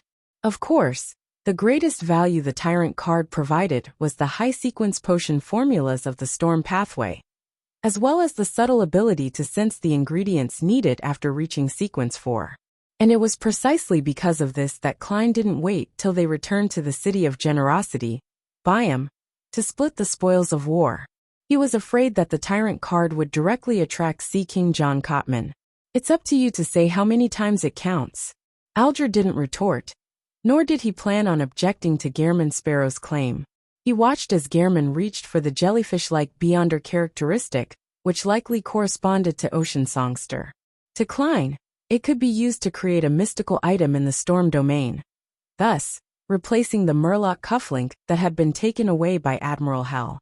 It could also be bestowed to the Rorstad Archipelago's resistance in the future to raise their survivability at sea. Of course, The condition was that they had greatly pleased sea god. Putting away the tyrant card and the jellyfish-like beyonder characteristic, Klein glanced at the hanged man, indicating that it was his turn to choose. Alger deliberated and said, "Can I choose the sequence 4 potion formula from that card of blasphemy?" "No problem." Klein nodded without much of an expression. "I'll give it to you in the future." Although the tyrant card had been activated, using it was bound to cause quite a stir. Therefore, to be safe, Klein planned on heading above the gray fog to study it after he returned to Backlund. All right. Even with Alger's stateliness, he couldn't help but smile. After this adventure, once his digestion of the ocean songster was almost done, he could showcase his strength and take the path of being advanced by the church. When the time came, drinking an additional potion wasn't a big problem. Even if he didn't give birth to a child, just time alone could allow him to resolve the matter completely. The key obstacle was that going from sequence 5 to sequence 4 was a qualitative transformation. It was a sublimation of life's natural order. Countless ocean songsters in the Church of Storms had worked hard for decades, but they had failed to obtain an opportunity. Alger didn't believe that he, as a mixed blood, one who had promoted himself from a servant, would receive any special treatment. He felt that not being ostracized was already something to be happy about, a result of his ability to build social ties. Furthermore, in the church, the potion was directly given for the advancement to sequence 4. There was no advanced understanding of the formula or its preparation. For Alger to gain an advantage in this intense competition, he had to have other ideas apart from being ranked within the top 3 in terms of contributions. His present line of thought was to kill a famous pirate. From him, he could obtain the cataclysmic interrer's potion formula. Then, he could let the clues point towards the mutated deceased body in the primitive island. It was likely a powerful pirate who had once been active at sea before suddenly vanishing. This way, the upper echelons of the Church of Storms would definitely suspect that this powerful missing pirate had obtained the card of blasphemy, and this undeniable reality could be verified via many different means. Alger could use the advantage of already knowing the cataclysmic interrer's potion formula to obtain a chance to become a sequence 4. Of course, that's working on the premise that the church doesn't have a sealed artifact that can directly wipe out any corresponding memories. If this method doesn't work, and there's no real way to advance, I can only secretly gather the corresponding ingredients and prepare the required ritual for advancement. Once I become a sequence 4, I'll immediately leave the church and become a pirate king. Alger reined in his thoughts and watched as Gehrman Sparrow took away the brown soil-like beyonder characteristic. Glancing at the remaining items, he put away the grayish-white translucent crystal and handed the 6-winged gargoyle's eyeball to Gehrman Sparrow. With him not lacking any powerful offensive means, and him being well-rounded when it came to the sea and land, it was rather useful for him if the beyonder ingredient could be made into a mystical item. Back in the tomb, if it wasn't because he was uncertain if psychic piercing could affect the gargoyle, and the battle situation didn't allow for any mistakes, he would have chosen to first use the whip of mind. After splitting the spoils of war, putting them in different boxes, and sealing them with walls of spirituality, Klein stored away Senor. Reaching out his hand to grab the hanged man, their figures turned faint as they entered the spirit world. After the traveling was completed, the two appeared on a mountain beside the sea in the Biome City outskirts. It was still close to the cemetery, and it was as though they had never left. Alger didn't harp on the topic as he nodded at Gehrman Sparrow. "If you need any mystical items created, I shall bear the corresponding costs. It's a pleasure working with you." Wearing the transparent glove, Klein tersely answered before vanishing. He left the hanged man behind, and he directly teleported himself to a secluded corner in Biome City. "Next, I need to select a lucky pirate." Klein surveyed his area as he muttered silently and stretched his fingers before walking out into the street. Of course, he didn't forget to change his appearance. He also smeared blood over Lamino's travels. After all, there were bounty notices everywhere for Gehrman Sparrow, and Sea King John Cotman remained in this city. If he were recognized or got lost, things would be nasty. On the mountainside outside the city, Alger looked up at the dark night, where there were the crimson moon and the countless stars. He slowly inhaled and exhaled, allowing the refreshing and saltiness of the seaside to cleanse his body. The exploration he had just completed was the most dangerous adventure he had ever had. If not for the teleportation from Gehrman Sparrow's creeping hunger, he doubted that they could escape alive. However, as Mr. Fool's blessed, the world should have other trump cards. For example, those demigod-level Beyonder powers in Lamino's travels. But in that case, we might not have successfully reached the tomb, with us encountering more trouble along the way. Yes, that card of Blasphemy of the Storm Pathway is the target that made him restrain his madness. Was an instruction from Mr. Fool? He had already foreseen it. Perhaps. He even knows the existence that produced that sigh from deep within the cathedral. Back then Kalangos might have seen the tyrant card, but had lacked the ability to obtain it. That must be why he said that. Alger's mind churned as he slowly walked to the foot of the mountain.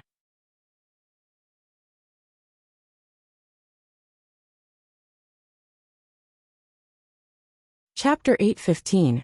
After Action Review. Backlund, 160 Backlund Street. Gehrman Sparrow's figure suddenly appeared inside his bedroom as his black trench coat fluttered, while his half-top hat remained straight. The Dwayne Dantes lying in bed immediately turned incorporeal, receding into a palm-sized mirror. Probably no one came tonight. Rhodes didn't cause any trouble. Upon seeing the peace and quiet, Klein secretly heaved a sigh of relief as his body grew a lot taller and his sideburns turned gray. His blue eyes deepened as he transformed into Dwayne Dantes. Meanwhile, watery waves stirred in the mirror as silver light gathered to outline words. Great Master, I didn't do anything today. No, I seriously acted as the sleeping Dwayne Dantes. In addition, I encountered something. Do you wish to know what it was? Ignoring Rhodes's desire to be praised in its first sentence, Klein felt his heart skip a beat. As he took off his hat and threw it on the reclining chair beside him, he said in a deep voice, "Tell me." The words on the mirror disintegrated and squirmed into new text. A lady peeped into this house when she was walking past this street. How does that matter? There are plenty of people who admire the surroundings when passing by every day. Klein was just about to say something when the aqueous light stirred on the mirror's surface, outlining a figure. The person was dressed quite oddly in the eyes of normal people. She wore a spirit medium's black robe. Her eyeshadow and blush were blue. She looked beautiful, but she also had an uncanny appearance. She was none other than Daily Simone.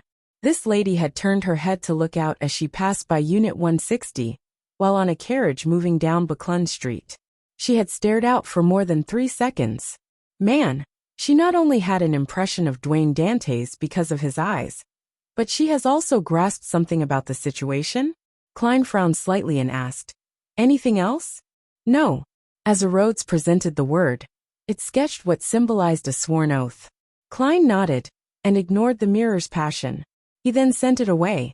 After doing all of this, Klein took out a candle and set up a ritual. He summoned and responded to himself, bringing all the spoils of war and his clothes above the gray fog.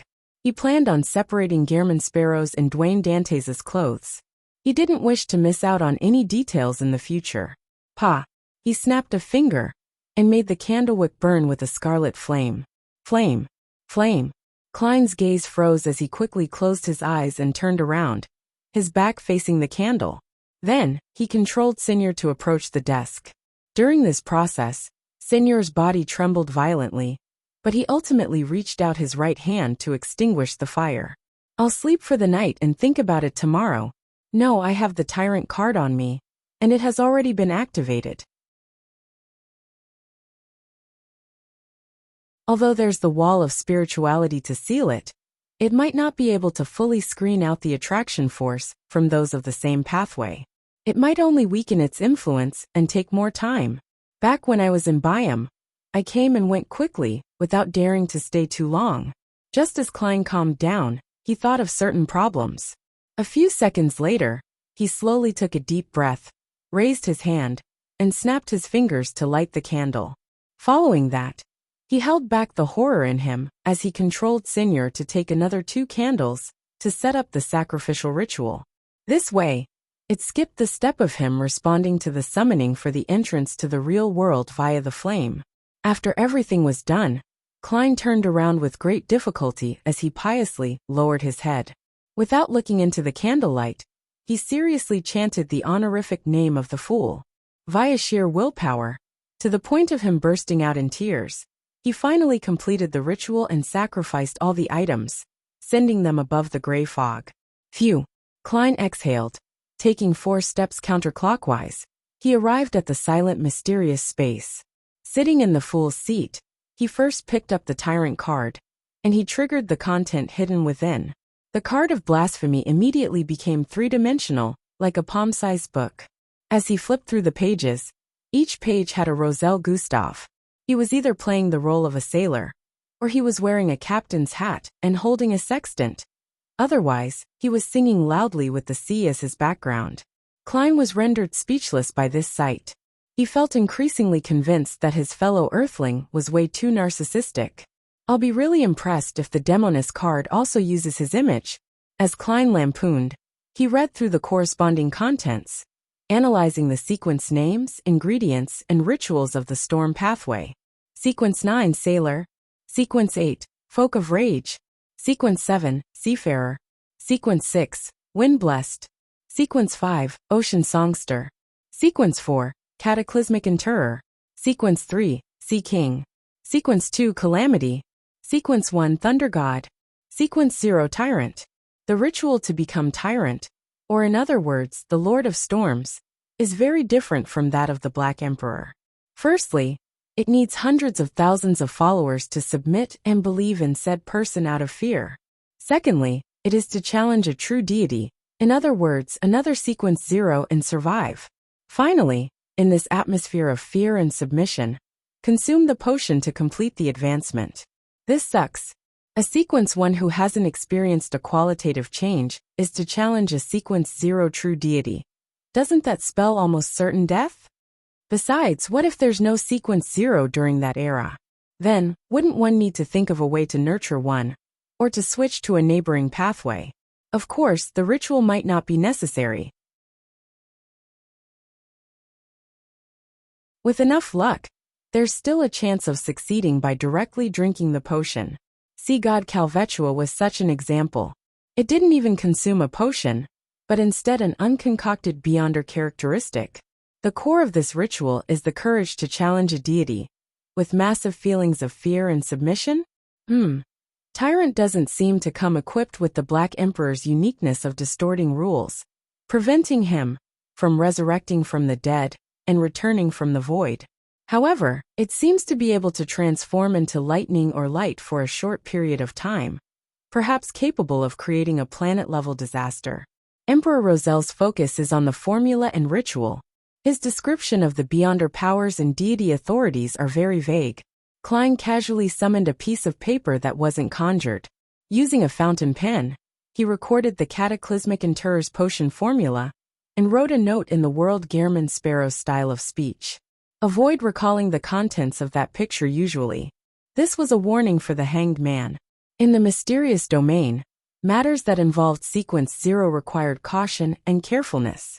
Care needed to be taken even if it violated common sense. It didn't mean that seeing and discussing that picture on the primitive island meant that they were safe in the outside world. If they often recalled the matter, there might be a day when they were lucky enough to have lightning smite down at them suffering from an unresolvable conundrum that killed them with an aneurysm, or them dying from heatstroke from the sun's radiance. The ritual of the Cataclysmic Interrer is extremely dangerous. It will trigger earthquakes and tsunamis, and the advancer needs to consume the potion in such an environment, holding out until it ends. Klein folded the piece of paper and placed it to the side while putting away the tyrant card. After using divination to confirm that the 3 Beyonder characteristics he obtained were separately the Black Emperor Pathway's Sequence 5 Mentor of Confusion, Storm Pathway's Sequence 5 Ocean Songster, and Planter Pathway's Sequence 5 Druid, Klein finally had the time to recall what had happened during his exploration, as he considered the information it hid. eternal blazing sun is clearly of the sun pathway, and that city of silver creator is also known as the ancient sun god. This can be determined from some of the fourth epic history and the murals of the elves. According to the law of sequence beyond or characteristics conservation, of having no sequence 1 when there's a sequence 0, the white angel back then likely wasn't a king of angels. But if he wasn't a king of angels, he had no right to partake in the feast of the city of silver creator.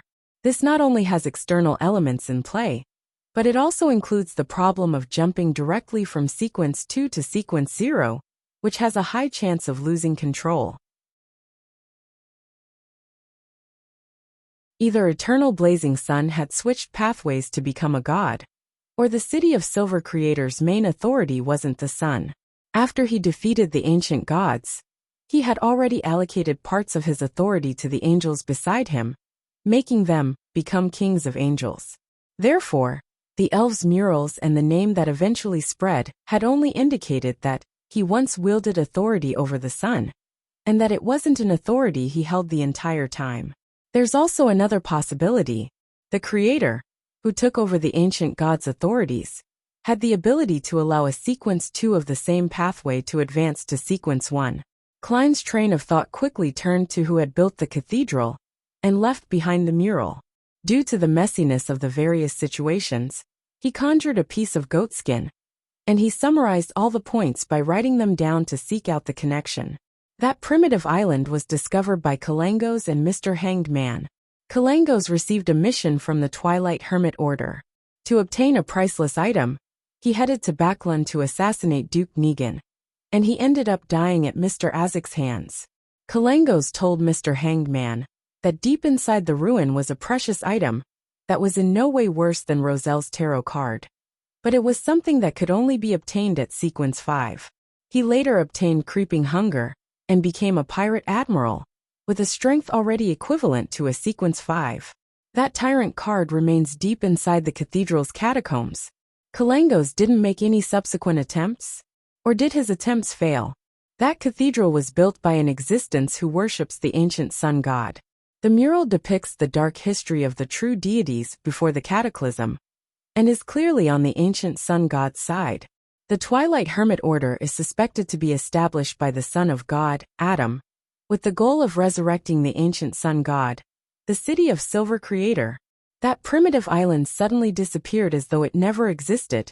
Adam is an angel of imagination. Amongst the Twilight Hermit Order's core members, there's at least one angel of the spectator pathway, Hermes. The Twilight Hermit Order tends to select members of the sailor, reader, or sun pathways. It has a high chance of possessing high-sequence ingredients and items from the storm domain. There might be angels from the storm domain in it. Klein lowered his pen and looked at the content listed out as he slowly made a guess.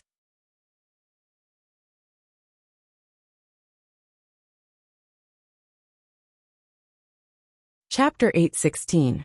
Completing the transaction after listing down all the important points, Klein wrapped the edge of the long-mottled table and silently muttered, "The one who sighed in the depths of the cathedral is a member of the Twilight Hermit Order?" Kalangos had caught the eye of the Twilight Hermit Order after he managed to venture deep inside.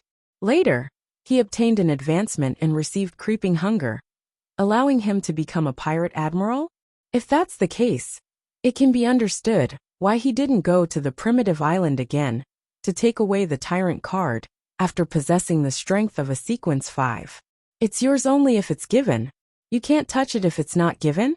Of course, Kalangos might have established contact with that member of the Twilight Hermit Order during his second visit of the cathedral after possessing enough combat strength. Regardless, that primitive island must have quite a connection with the Twilight Hermit Order. The reason why we arrived at the tomb rather smoothly in the other zones and saw the picture of the kings of angels feasting on the Creator was because that Twilight Hermit Order member had the intention of letting us do so. They are happy to let that lost piece of history spread given the chance. However, their depiction of something from their own standpoints might not be the truth as well. Later, that Twilight Hermit Order member probably sighed, because he or she didn't expect us to quickly finish off the awakened deceased bodies and the six-winged gargoyle to obtain the tyrant card. With how things normally go, we should have been in danger. And he quells everything, talking to us from a distance, making us outer circle members of the Twilight Hermit Order. Klein carefully used he to refer to the existence in the depths of the abandoned cathedral. He even suspected that the person might be the former king of angels, son of God Adam. Of course, he wasn't certain if the primitive island belonged to the Twilight Hermit Order. He believed that even divination wouldn't give him a certain answer, as there were too many possibilities. It also involved other hidden existences, and any information related to the spirit world would definitely be wiped away or hidden. If it's really as I guessed, does that mean that I missed the chance of joining the Twilight Hermit Order? If I pass their test, then I might be able to take a glance at the second blasphemy slate and obtain the high-sequence potion formulas of the seer pathway. What a pity. However, Gehrman Sparrow has a mysterious origin with a secret existence backing him. This is known by the various factions at sea, and as the most ancient and secret organization, the Twilight Hermit Order will definitely be aware of the corresponding situation. The outcome for Gehrman Sparrow would probably be immediate execution, and then having answers obtained via spirit channeling. Klein first found it a pity before feeling afraid. As his thoughts whirred, he even thought of sending the hanged man to the primitive island again, and seek out an opportunity to make him an outer circle member of the Twilight Hermit Order, so that he could slowly reach its core. Sigh. But the problem is that the primitive island has vanished. Otherwise, Mr. Hanged Man really has a chance of being a triple, no, a quadruple spy. Klein snapped his fingers and made the paper in front of him disappear, throwing the night's exploration to the back of his mind. However, he warned himself that he needed to pay attention to the appearances of any abnormalities in his daily life. He was afraid that it wasn't that the hidden existence deep in the cathedral wasn't able to stop himself and the hanged man from escaping, but that he had a deeper motive. If not for the gray fog in him having been sterilized, Klein even suspected if there were any hidden marks left on him. Glancing at the items on the table, Klein first flipped the Tyrant card over and placed it beside the Black Emperor card. Following that, he began considering how he would deal with the remaining spoils of war. He already had plans for the Sequence 5 Druid Beyonder characteristic of the Planter pathway. Sell it to Frank Lee via the Hermit Catlia. But the problem is whether I want to accelerate the destruction of this world. Klein gave a self-deprecating laugh as he fell into a dilemma. Allowing a dangerous fellow like Frank Lee to advance to Sequence 5 meant that cows, fish, the sea, and rose bishops would be fearful. No one knew what this fellow, who was no better than a lunatic, would achieve in his experiments after obtaining greater powers. It was an unknown what sort of strange species he could create. What if he plants himself and obtains a bunch of Franks? The world would truly be in danger if that happens. Klein silently exhaled and planned on letting Admiral of Stars vex over this problem. After all, I'll just be selling the Druid Beyonder characteristic normally. Whether Ma'am Hermit wishes to buy it is up to her. Besides, it's only a Sequence 5. I believe Queen Mystic and the Moses Ascetic Order will support her and be able to ensure nothing goes wrong.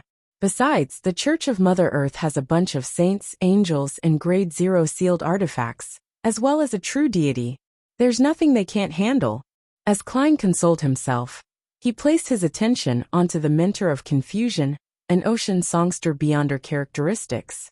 His initial plan for the latter was to create a mystical item, but he wasn't sure if the artisan that the Hanged Man knew had the ability to do so. As for the former, he planned on selling it. Although it could also be made into an item, it overlapped with the Baron of Corruption inside the glove.